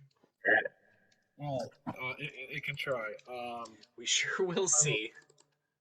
Systems. Is it keen or tact? It's actually on your cheat sheet, remember? Oh, that's right. Thank you. Regular and this. Just regular shot, not snapshot or anything. Correct. That's just really good.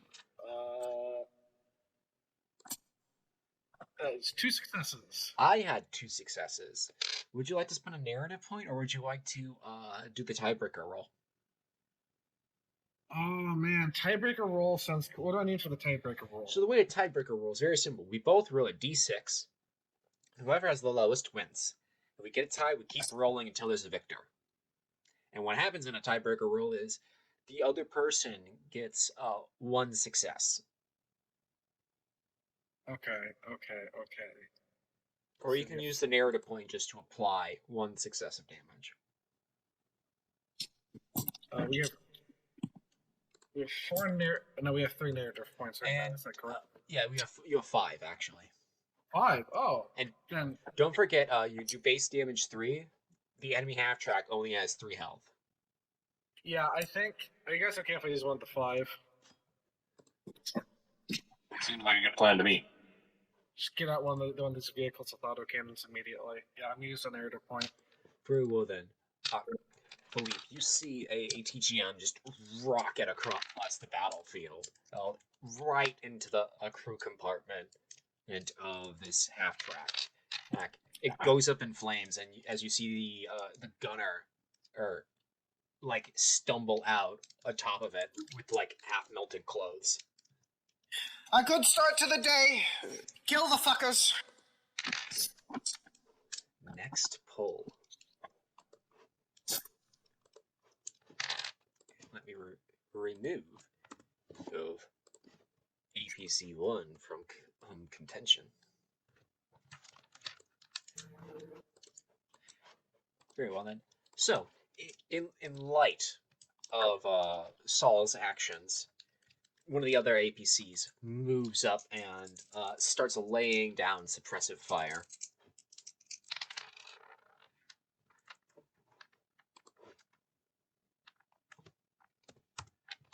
Philippe, your trench is lit up by which feels like 1,000 rounds a minute.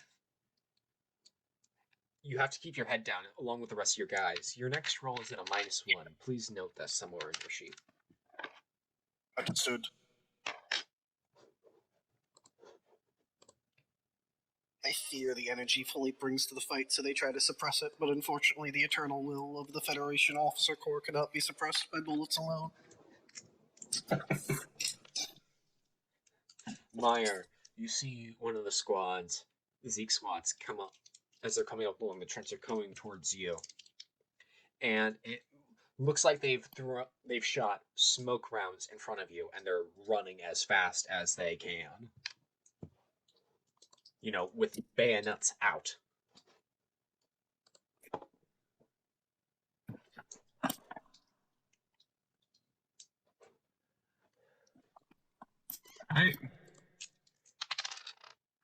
It's going to get to a lot closer quarters than I was hoping, a lot faster. Would you like to reaction in any way? I Honestly, I would just start pumping rounds from the underbarrel, like into the smoke, firing explosive rounds into that. So I don't know what that would what that'd be for a reaction. Because you would just be firing into it. Very well, then I'd like you to roll me tact ordnance -1. Okay. Not great on it, but we'll see. Ooh, that was quite a poor roll. Failed by like 4. Roland, you hear your grenade go off, but they still come out of the smoke, and they're coming right for you. So, in your line, part of the line. Would anyone else like to reaction fire in any way to give, second squad Overwatch? I would. Connie, Yes. you said you would. Yes. Very well then. How would you like to assist second squad? Hmm. There's no vehicles attacking them, right? Correct. Am I in a position where I could get a collateral and take out 1, 2, maybe more guys in one shot with the ATR?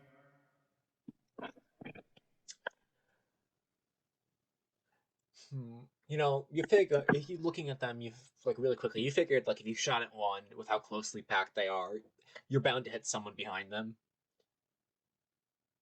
All right, fuck it, we ball. I'd like you to roll me tact and firearms. Perfect. That's a 10. You need to beat 1 success.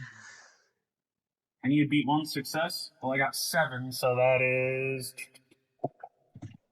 threshold 10. Result 7. That's 4 degrees of success. 4 degrees of success. So, you're blasting away at these guys, and like they seriously falter in the face of your extreme firepower. Like you just keep pulling the trigger and pulling the bolt back. And it seems like you've jammed out their assault pretty good. However, when they started with 10 or maybe 11, it's really hard to tell right about now. Only about 4 have made it to the line. Meyer, you see one come right over you. And he tries to bayonet you, but it goes right over your shoulder.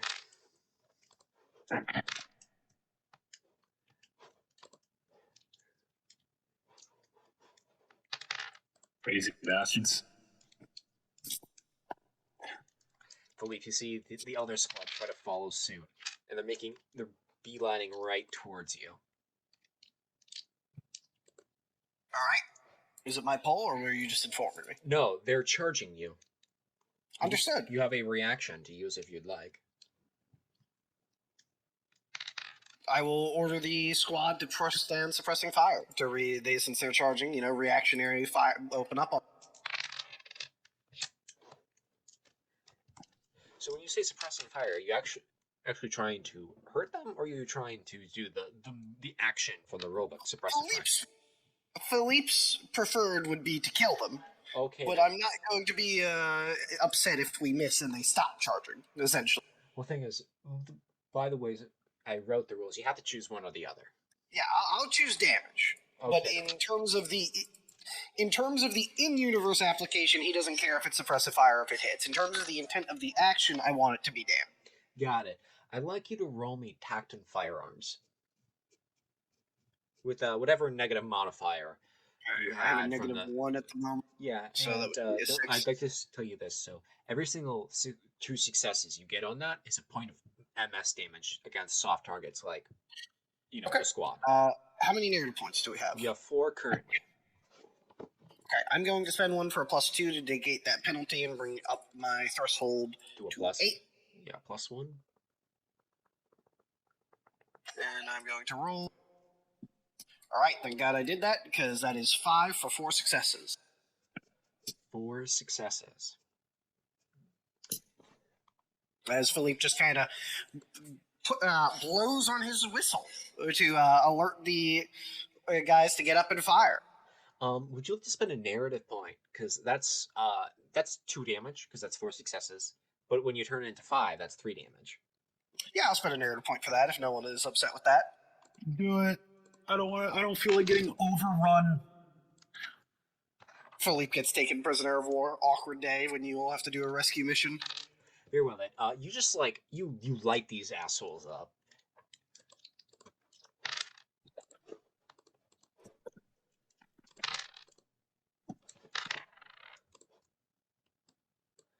As you hear like the screaming, the incessant screaming of people who suddenly on the ground, and now you've been pulled, and I don't know if you're spilling any blood in the water. What do you want to do? Is your action? Philippe gestures at the group and says, "Wipe them out," and we will continue pouring it onto them. On first squad or second squad, since you just annihilated the third. Which one is the closest at the moment? First squad is currently inside your trench line. Second squad is running, or will soon run when they get pulled. Is someone already handling first squad, or are they about to overrun us? Does it look from like Philippe's judge? First squad got messed up pretty bad, but they are, however, occupying second since they are in melee now.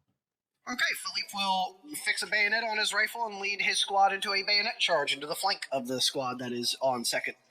Very well then. Philippe, I'd like you to roll me grit and melee.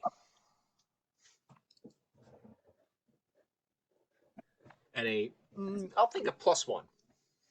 Okay, that is just enough then. I get 1 success as we slam into them. Yep, Meyer, you're holding on to the rifle of the Zeke who tried to bayonet you earlier, and like he's starting to overpower you. And then you hear him and gasp and let go and go limp as you see Sergeant Ricardo give you a hand, offer you a hand. That dance partner or corporal?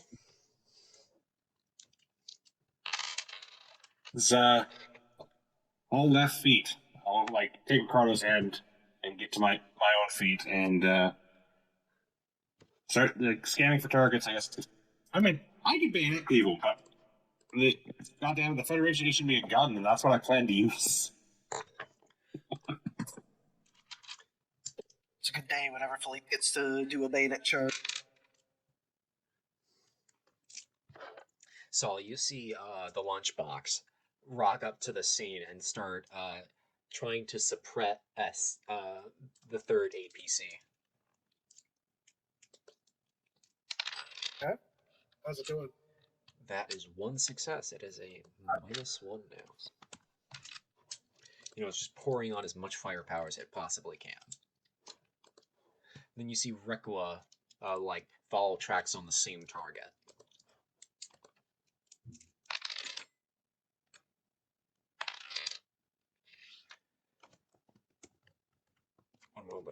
That is 3 successes. So and it like completely annihilates the third APC. Very good. That means they don't have their auto cannons. Their machine guns.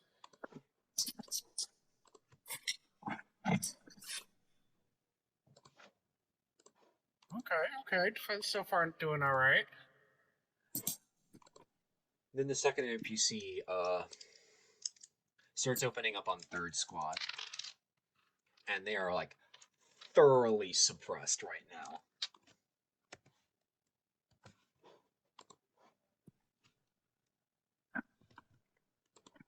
That's -6. You see like Boz in third squad like really getting hit. Like they cannot move and get like poke their heads up at all. Okay. And that's second APC? Yeah. Okay.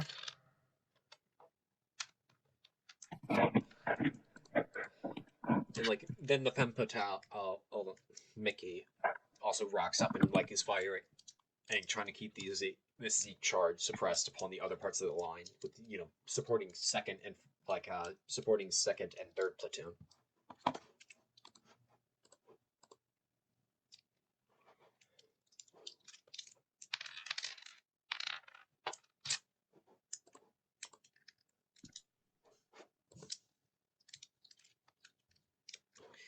You see the second Xeon squad start to run back towards their trench. Do you mean the first or second? Yeah, second. Okay.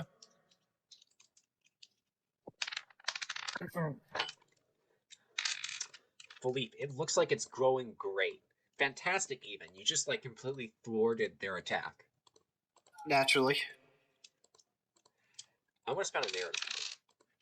The Zeke fighting man lacks the offensive spirit or something. I don't know. He's built wrong. That's why they rely on their He's built Zakus stupid. to accommodate for their lack of spirit. You know, speaking of Zaku's, Oh, Hooray. you see an MS team appear upon the horizon. I take it all back. Shit, I talked shit. I didn't think they'd do something about it. Wait, let me adjust the picker wheel.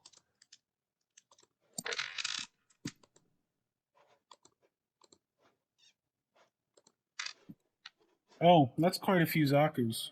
Yeah, it's quite a bit. Okay. Luckily, I have the one-stop shop solution to mobile suits.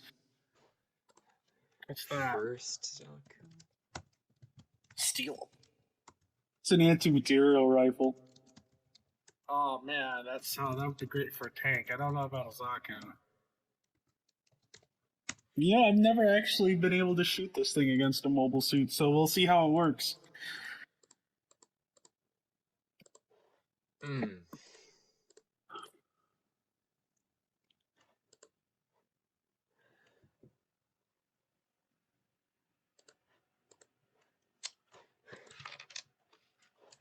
You know, the second Xeon squad gets back into their trench and, like, thoroughly hides.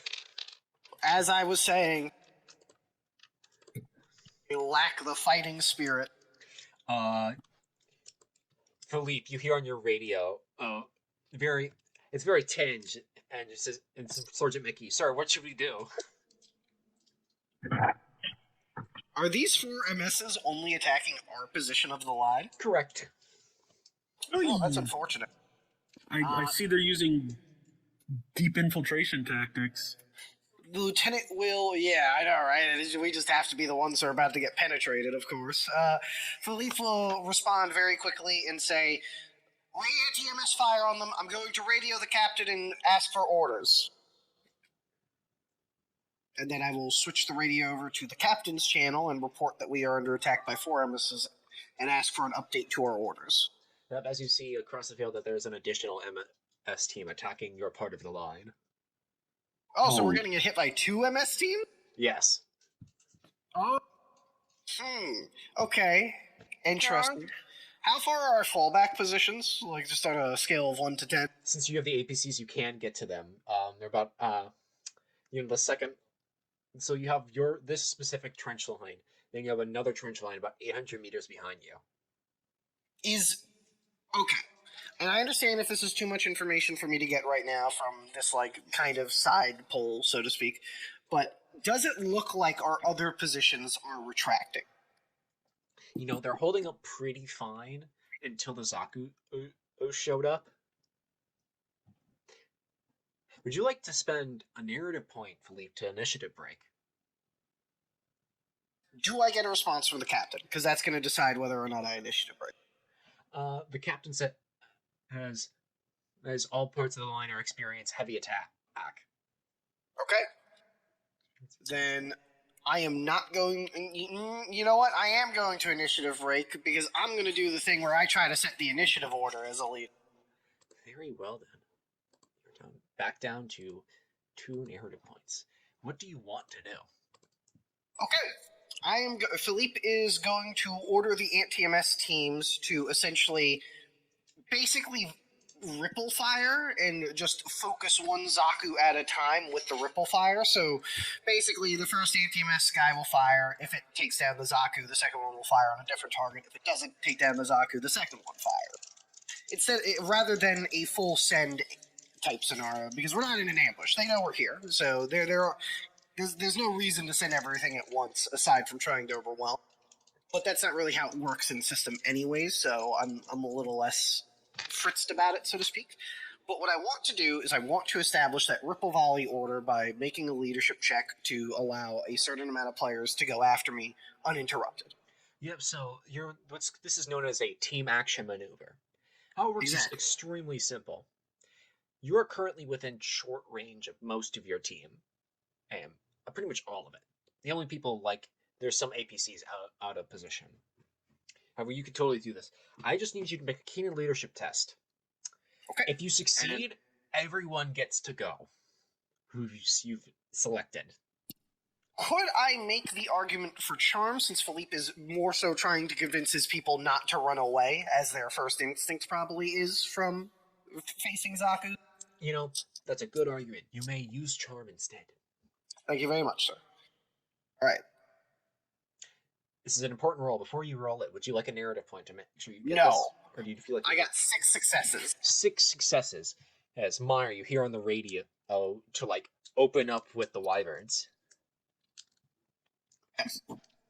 And basically, yeah, just in order, all the players and NPCs who have anti-MS weapons that we have, they now go after Philippe. Just fucking kill these things. Well, I went after you, so... So, let's think about who gets to go first. Would it be smart for me to shoot at the head of the Zaku that's currently getting ripple fired, or the next Zaku? You're part of the ripple fire. Very well. Let me think who. It's everything in the kitchen sink right. So, Yep. which Zaku would you like to target first? Man, those new ones look pretty fucking... They look a bit more tougher. Yeah. So you can. There's 2 Zaku 2s and there's 2 Zaku 1s. Do any of them have a horn? Yeah. There's one with a command horn. It's Zaku 2. First Zaku. Versus Saku? Fuck that guy in particular. We got ATGM. Very well. Can I use my reaction to aim? Yeah. You can give yourself a +2. Going to do that. So this Zaku is going to try to fire back at you. Okay.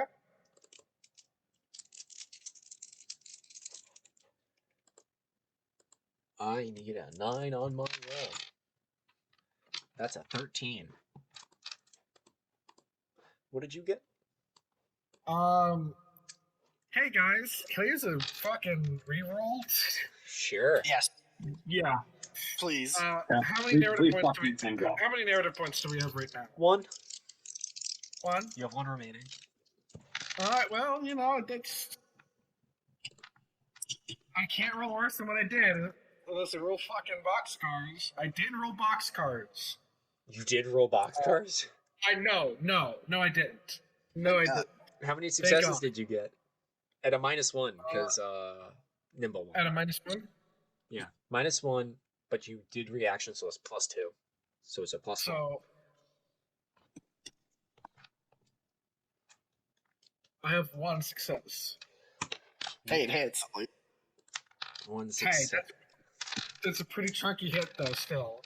Yep. So you see this Zaku get rocked in the shoulder, as one of the arms go kind of limp and well, not really limp, but it gets really rigid and doesn't it stops moving normally. That's 4 damage right there. It's pretty good. Meyer. Who would you... Yeah.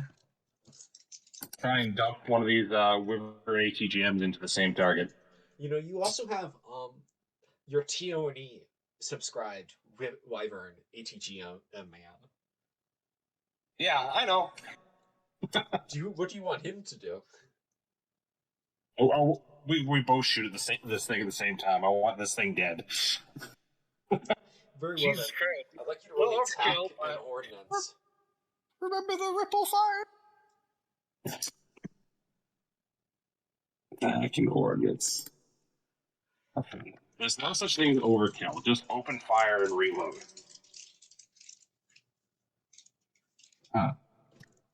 Sorry. My keyboard seems to froze, but I don't want to hit that. That will succeed by 1. So you hit this Zaku, and it's down to 1. It's it's really bad. Now I'd like you to make me the same roll again at a -2. You don't have to worry about nimbled anymore. This is just for the second check, since you have the second man doing the same thing you are. Okay. And you said this is at -2? Yes. Okay. Okay. That is unfortunately miss. By like 4. Rolled a 9. Very well then. Connie, Yes. would you like to do anything? How are you figuring Yes. yourself into this? Because if you get enough successes, you can hurt it. Well, judging by how the Zaku 2 commander type is at 1 frame, I'm thinking 14 millimeter probably would do something. You can do something So, if you're smart about it. Yeah. at this point, I'm assuming the armor's so stripped down and so damaged that going for the cockpit is probably the best option. Very well. You see this Zaku stumbling. Would you like to use your reaction in any way? Or do you want to save that for later?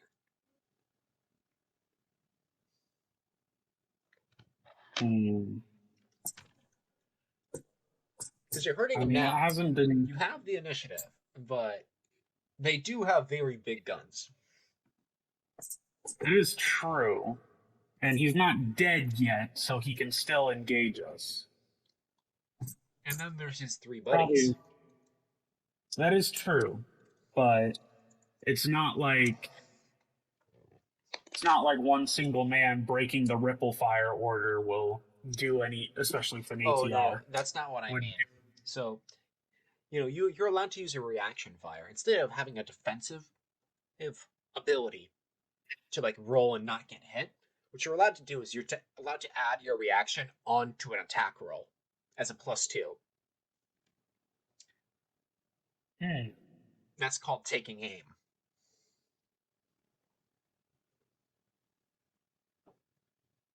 All right. Yeah, let's do that. I'm going right for this guy's cockpit. Yeah, so tact and firearms at a -1. Tact firearms -1, so that would be 9. I got a 7 again. 4 degrees of success. Or Yep. 3 degrees of success. You hit it dead on. Then you see the Zaku jolt. It still looks like it's being commanded in some way, but it starts falling to the ground. And when it falls, it does not get up. It stops doing anything. Congratulations. Time to add an MS. And yes. Time to add an MS skill. Yep, you're quite the soldier,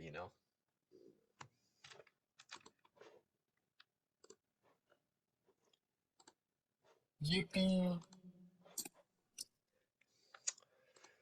Meyer, you hear Rekua scream, "Fuck you, bitch," as you see a rocket fly out.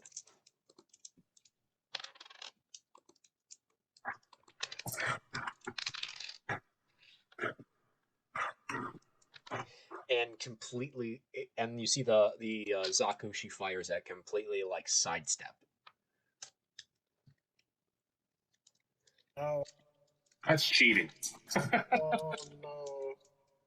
Fucking Zakus.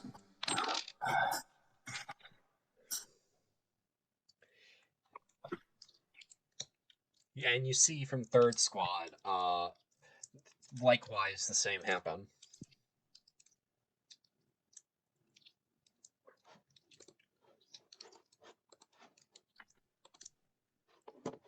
Yeah. I was calling. Yeah. Have a lot of people died, or We got the commander, Zaku. Oh, just That's it. allow me to remove everyone who is activated.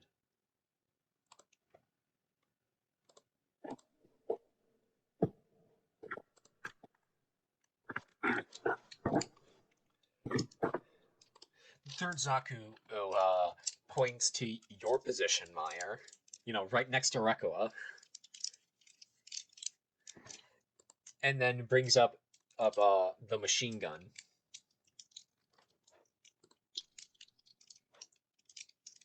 Oh no. You see Rekua dive for cover.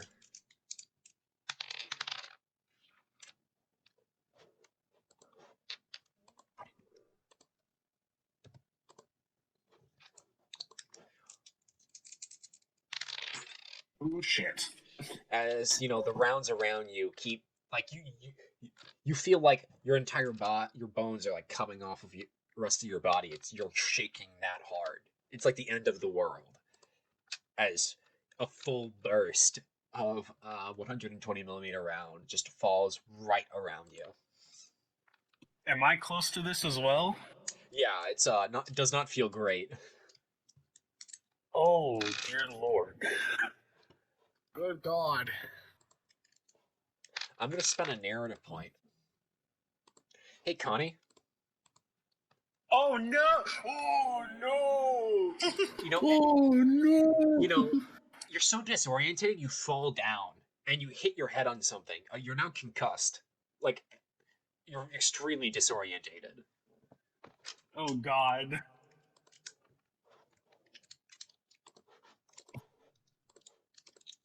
Why'd you think the bad thing happened to me only? Because you're the only one nearby.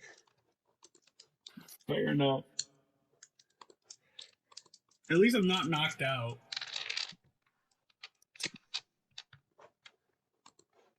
Oh no.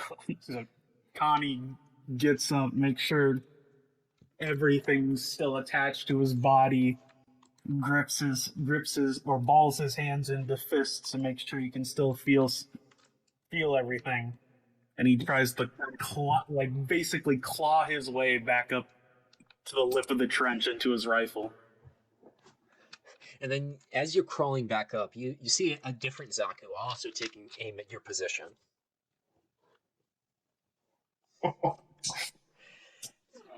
Hey, Connie. I'm gonna ask a roll for you in a moment to see how lucky you are. Hey, Meyer. You see the other Zaku, like aiming right at you. Rekko's already like bolted for cover. Yeah, man, that seems like a great idea. I think I should do the same thing. I'd like you to make grit and athletics with like a +2. Athletics, okay.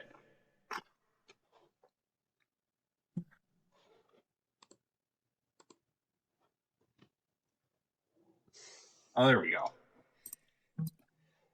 go. Succeed. Succeed with 4, I believe. Yep, and you and the rest of your guys get back, like really hug your trenches as this other Zaku starts to hose you.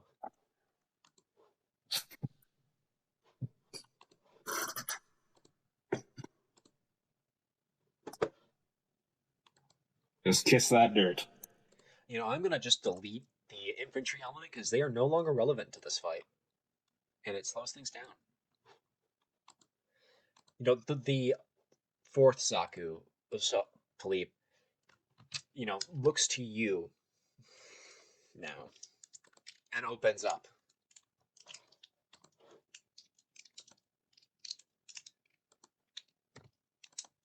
Would you like to do anything, Philippe? Yes.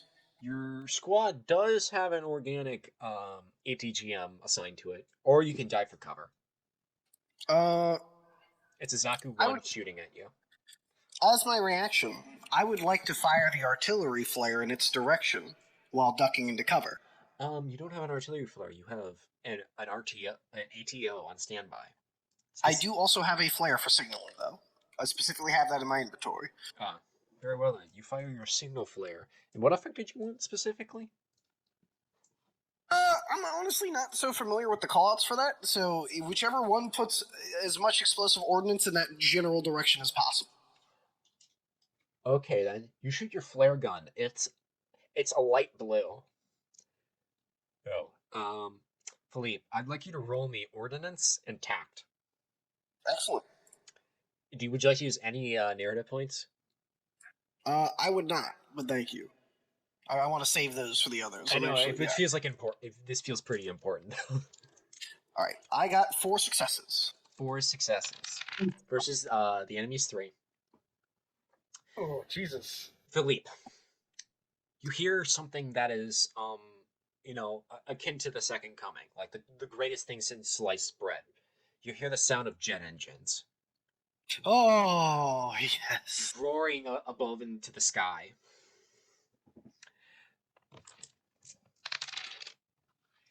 As like you see 1, 2, 3 wire or guided missile or ground missiles just like smack the shit out of this last Zaku. It starts to fall over.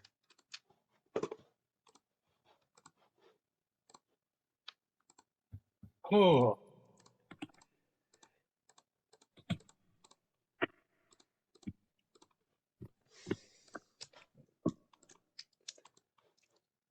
Philippe smooths out his mustache and pumps his fist in the direction of the fighter.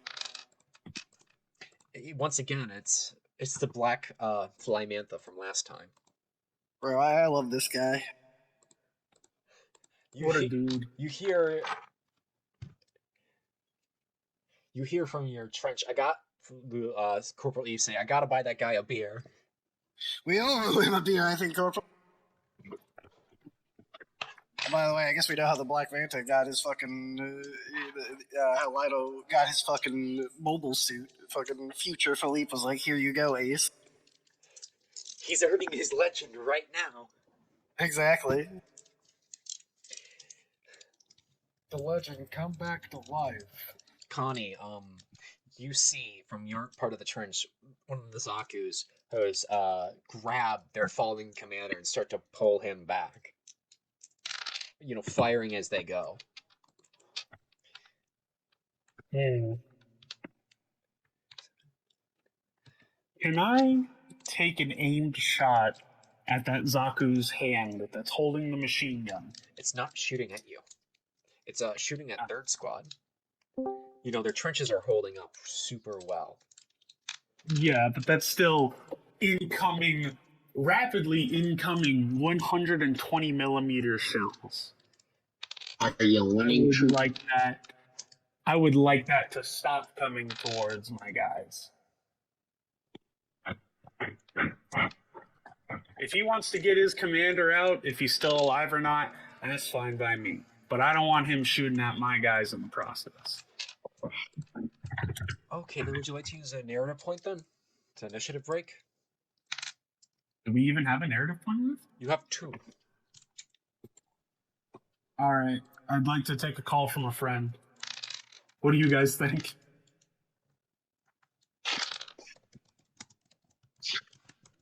I'm all for Go ahead. What do you think? Let's go. Very well then. You may roll tact, firearms. +1. Actually, no, not +1. Not +1. At a -1 modifier. I'm just remembering you didn't use your reaction to give yourself a +2. You used initiative break. Yeah, unless you want to use your reaction to give yourself a +2.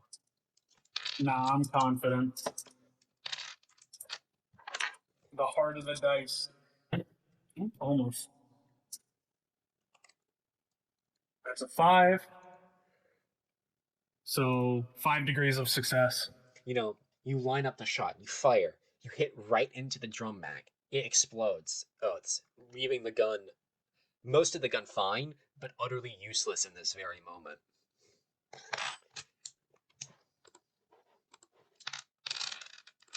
Ta-ta now, Zeke.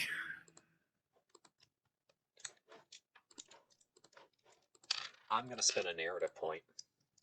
You see the other Zeke start to back off firing as they leave. Let's see. Hey, Saul. He's Yeah? shooting at you. Oh, he's shooting at me? Yes. I see. Is it my turn, or? You are allowed to react. You may dodge or shoot back as you wish, or any other defensive measure you can really think of. What's their gun? Oh, their gun is pretty fucked. I got. This is the third Zaku.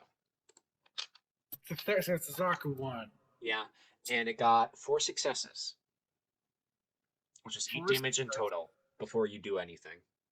So I'm imagining you want to do something. That would kill me and everyone inside the APC. Yeah. Oh wait though, he's attacked a friend, an ally of mine, right? Yes. I would have a +1 if I shot back. I think You would need 6 successes to like not feel anything from this though, to jump him before he shoots at you. Yeah, that's the thing. Here's. But imagine how sick it would be if you managed it.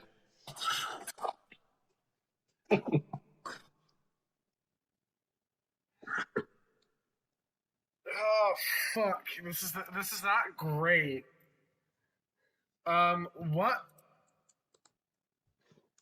What would it be if I were to try to dodge? Oh, that would be poise, maneuver, mobility. And for that, you just need to beat. I just need it to beat.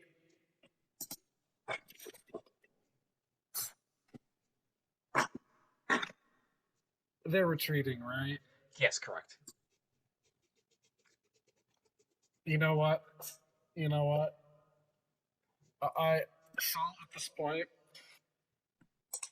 He's not here to kill me. At this point, he's less here to kill people in the name of the Federation, and he's here trying to survive. I'm gonna dodge after that fucking bullshit today. Very well then. Would you like to use a narrative point to give yourself a +2? I'm going to withhold from using a narrative point. Just Are you sure? Because if you give yourself a +1 now, and you have to re-roll, you just get it. If you don't do it and you're off by 1, or thing is the retroactive plus us using a narrative point is only 1, and it only ever stays 1. And this fight's pretty much over. So are you sure? You've just been using narrative points a lot to fuck us so mildly, just in the back of my head. But The thing is, if you fuck up this roll, you die. I do die, which is pretty fucked. I think Saul would raise chances of saving the people inside the APC along with himself. If I were feeling more risky and patriotic for the Federation, which I'm not, I would ball, but I'm not, so we don't ball. That's a +2. So you wanted the +2 on this roll, correct? If I listened to that correctly. Yes, that's correct. Go ahead, make your roll. How many narrative points do we have? With that +2, you have the 1. Hey, guys. If it's to avoid being dead, go for it. Yeah, I rolled a 16. I need to reroll. Okay, that's way better. That's way better. What was okay. your threshold again? My threshold was 13. God damn. I rolled fucking 4 failures. Okay. This time I did beat him. I got math is hard. Sorry. Calculator. You have the calculator on the sheet. I got 5 successes. 5 successes. Saul, You see this Zaku starting to line up on you. You yell to your driver to pop. You pop your smokes and start hauling ass behind you as the spot you were just in is just like lit up. Fucking high command. There are no soldiers in Zeon. Ugh. Just wipes the sweat from his brow as he's watching it. The entire position just annihilated. Your entire position get annihilated? Where he was. I'm back. What did I miss? Saul narrowly escaped death by one success. Oh, that's good. That's good. There was nothing narrow about it. The Zeke soldier lacks the will to kill. No, they lack the ability. They certainly have the will. True. It isn't a will issue with the Zeeks. It is just a skill The issue. skill issue. Calculate Flawless. one moment. Yep. Then you see Rekoa, Meyer, you see Rekoa fire another shot into this Zeke. After clambering back up onto the gun. And, it hits right into, Oh no. Oh no. Yes, very much oh no. You see this Zaku 1 go down. And, Philippe, you also see this. And then you notice something.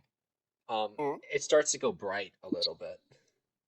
Philippe will call out over the radio, all channels, duck and cover. Meyer, Connie, Saul, you see everyone around you dive for cover, or the APCs, they start backing up as much as possible and button up. So from the point of your cupola, you see the brightest light you've ever seen. It's like it's almost a second sun.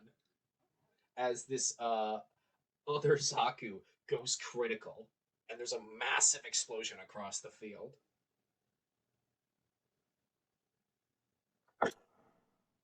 Oh. Did that Zaku ever close business on them, or was that in their line still? They were retreating. Yes, that was in their lines. Oops. Well, they do blow up pretty. Philippe will mentally count until when he's been taught that or when he's learned that the glow will stop, and he says, "All hands return to positions." Everyone clambers back up. Meyer, you look to the right, and you see Rekoa with a massive smile. I think you got him.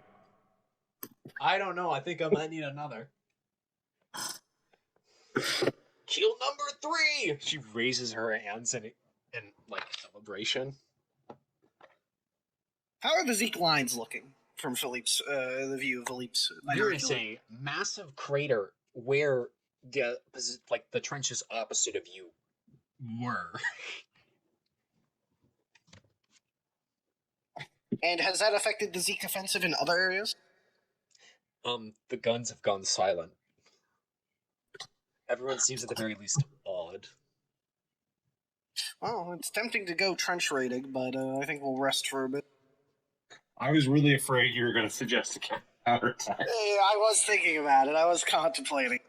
There was part I was like, oh man, this is like out of character long, but this is probably would have been a good opportunity. It would be, but unfortunately, what Philippe will do is he'll radio the captain and he'll basically request permission to begin probing counteroffensives to keep them on the back foot now that we've got it. Very well done. So you do that and you gain some ground. Philippe, there's an image that will be forever imprinted upon your mind as, the Zeon you were fighting are literally running for their lives from their own supply depot that you just took. And then you see your soldiers throwing their hats in the sky in celebration. And Philippe Philippe smiles, leaning against the APC, and he'll take a look around. And I'll go, not bad for a delaying action.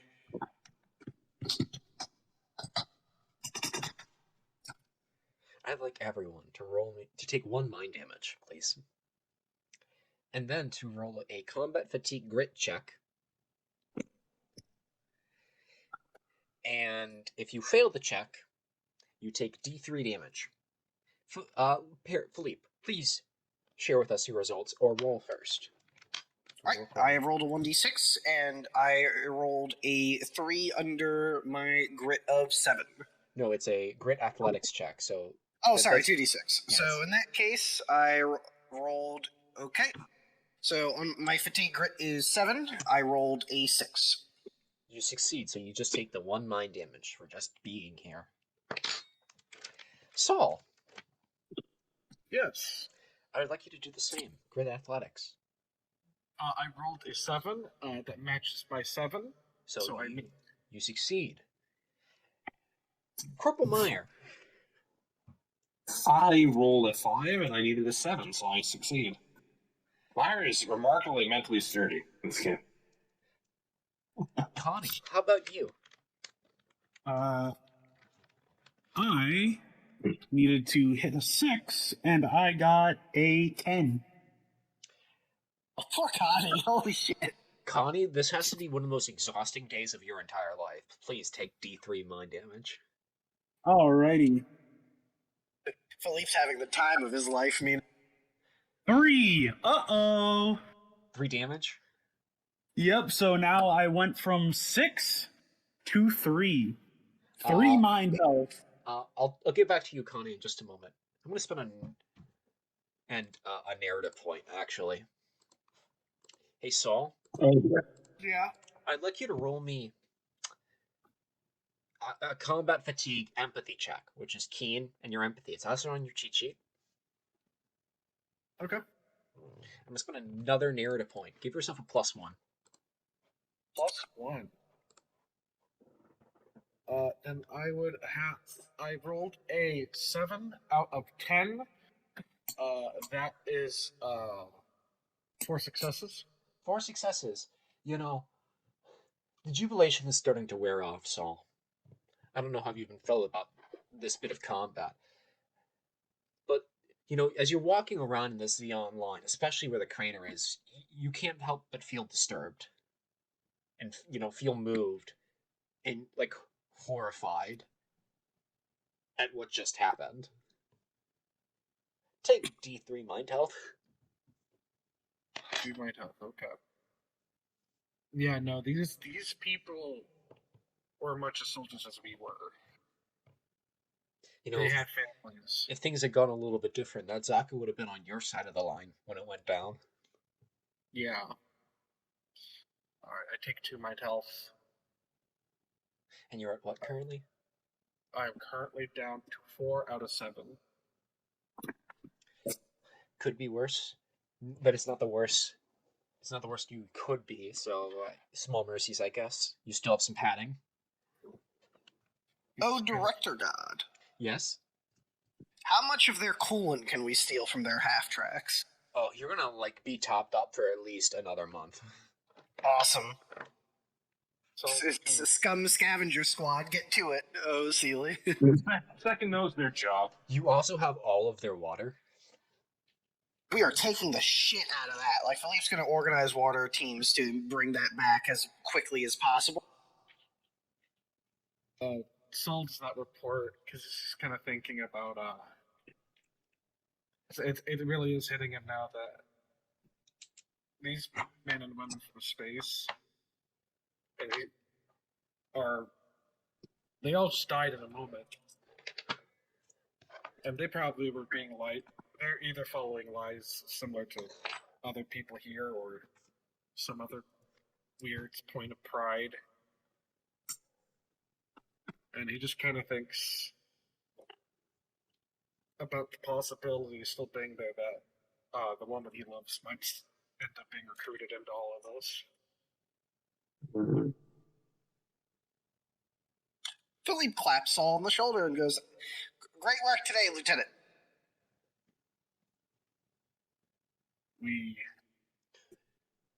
second time we've managed to be that mobile suits. Well, let's hope we could go 3 for 3, eh? It was good luck it fell on that side of the lines. If it had gotten a little closer, Philippe kind of chuckles, shaking his head. Fortunes of war, though. I don't know if I would call it fortunes, sir. It is most certainly fortunate for us. Unfortunate for them, poor bastards. He kind of gives a begrudging nod to the Zeke dead nearby. Saul, you see Sergeant Ricardo says, these sorts of deals, Lady luck decides who gets to live. Precisely. There was a moment there where me and everyone in the APC might have died. I saw. Nearly clipped your nuts, eh? You could say. Also, think of it like this. The bastards killed half of Earth. Whatever they get here, they have it coming. Ricardo says a little quietly, death to the Zeon invaders. Most certainly. Death to the Zeke invaders. And Philippe just smiles at the sight and then claps Saul again on the shoulder in a very camaraderie way, whistles for the sergeant to come with him, and then trucks back up to start organizing the water detail. So, Meyer, Connie, you get back to your... get to your new trench line positions. You know, everyone's sorted out. Your battalion has made a massive dent in the trench line, which has disrupted the rest of the Zeke line. You've done great work. You're sitting in your new homes for the time being. And Connie, that bottle in your kit bag is feeling pretty heavy right about now. Yeah, that sounds like a pretty good idea, especially... See, it was worth a narrative point. Yeah. Especially since he's walking through the trenches, and I'm assuming there's still bodies in the trench. Yeah, and it smells fucking awful. Yeah, he does kind of get the thought. He thinks about his family back home, specifically his mother and his sister. And then he starts looking at every single female corpse he comes across to make sure that none of them are his sister. That just fills him with dread, thinking, she could have been drafted, and I could have been the one to kill her. And he finds a nice little secluded corner in a dugout or a bunker and opens that bottle and starts chugging it down. Hey, Connie, I have a question. So, the body to mind exchange rate is 1 body for 2 mind. How much body would you like to trade tonight?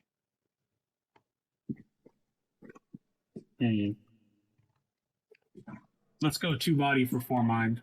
Very well then. Hey, Meyer. Yep. It's starting to get dark. The sun's set, but there's still light out. And you see Meyer stumble back to the trench, completely shit-faced. You see him stop, and he puts his hand on the side of the trench, and then, hey, Connie, I'd like you to make me grit and athletics at a -3. Grit and athletics at a -3. All right, that is 9. Grit is 2. Athletics is 4. So that'd be 6. With the minus? 6 minus 3. And 9. That is 6 degrees of failure. You feel something coming up from your throat, Connie. Yeah, he doubles over on his hands and knees and just pukes right where he's sitting. Meyer, it's quite the sight.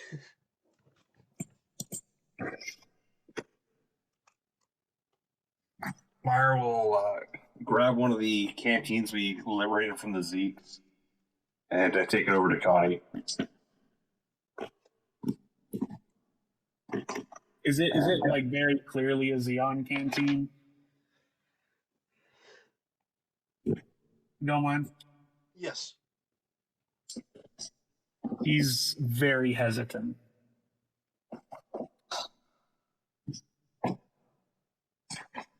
Meyer not, really why he hasn't takes a swig himself. Doesn't taste like poison. Then offs it to him. It's not the poison. It's not. I'm not worried it's poisoned. It just. It doesn't feel right. None of this feels right. I mean, to be fair, it's probably our water. I don't think they hauled this space. Fair enough. And he wipes what's left of his stomach contents off of his mouth and takes a deep swig of the canteen.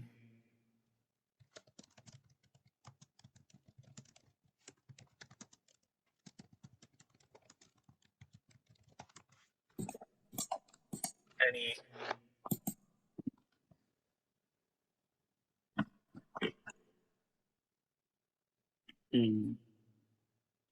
Water feels great right about now as you like feel the acidy feeling in your mouth.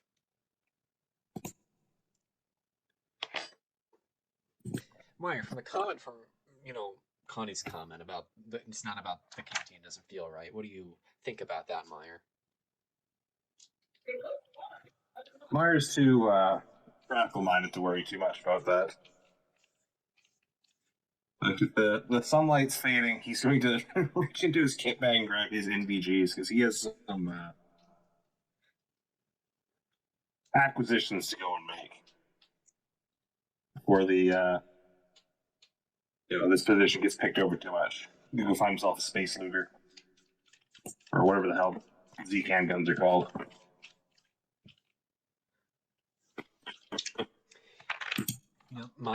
Connie, you see Meyer walk off. Meyer just says nothing in a parting response. How did he look at that pistol? He's not acquired the pistol yet. Oh, okay. I thought he picked it up. I'm just wondering if Meyer says anything before he leaves. I'll take this as a no. Hey, Meyer. Yeah. Roll me a d6.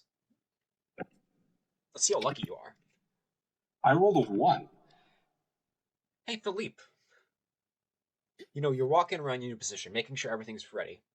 When you see someone hunched over, like a slit, like a little hole in the trench, and then you hear Meyer, or yell in excitement. You found a space Luger. Perfect. Because next time somebody comes with a bayonet, I'm just going to shoot the son of a bitch. Oh, I think Philippe doesn't say anything. He just kind of stands there and waits for Meyer to, when Meyer looks up and gets up, he turns around and Philippe's there like the ghost. Wait, like a ghost? Yeah, just standing there. He just pops up essentially into Meyer's frame of reference. Yeah, Meyer, you turn around immediately, you just see Lieutenant Philippe. Philippe's smiling. Maybe I'll wash out in green because I'm using the efficiencies for this. I'm like, oh, Jesus. Corporal! Lift the FPGs off his head. Lieutenant? Captured yourself a space Luger, have you? Seemed like a better call than trying to use a bayonet. No doubt. Take good care of it. And he claps the corporal on the shoulder and continues on walking through the trenches, checking on the various squads and individuals. And as Philippe is walking away, the screen fades black. That's the end of the episode.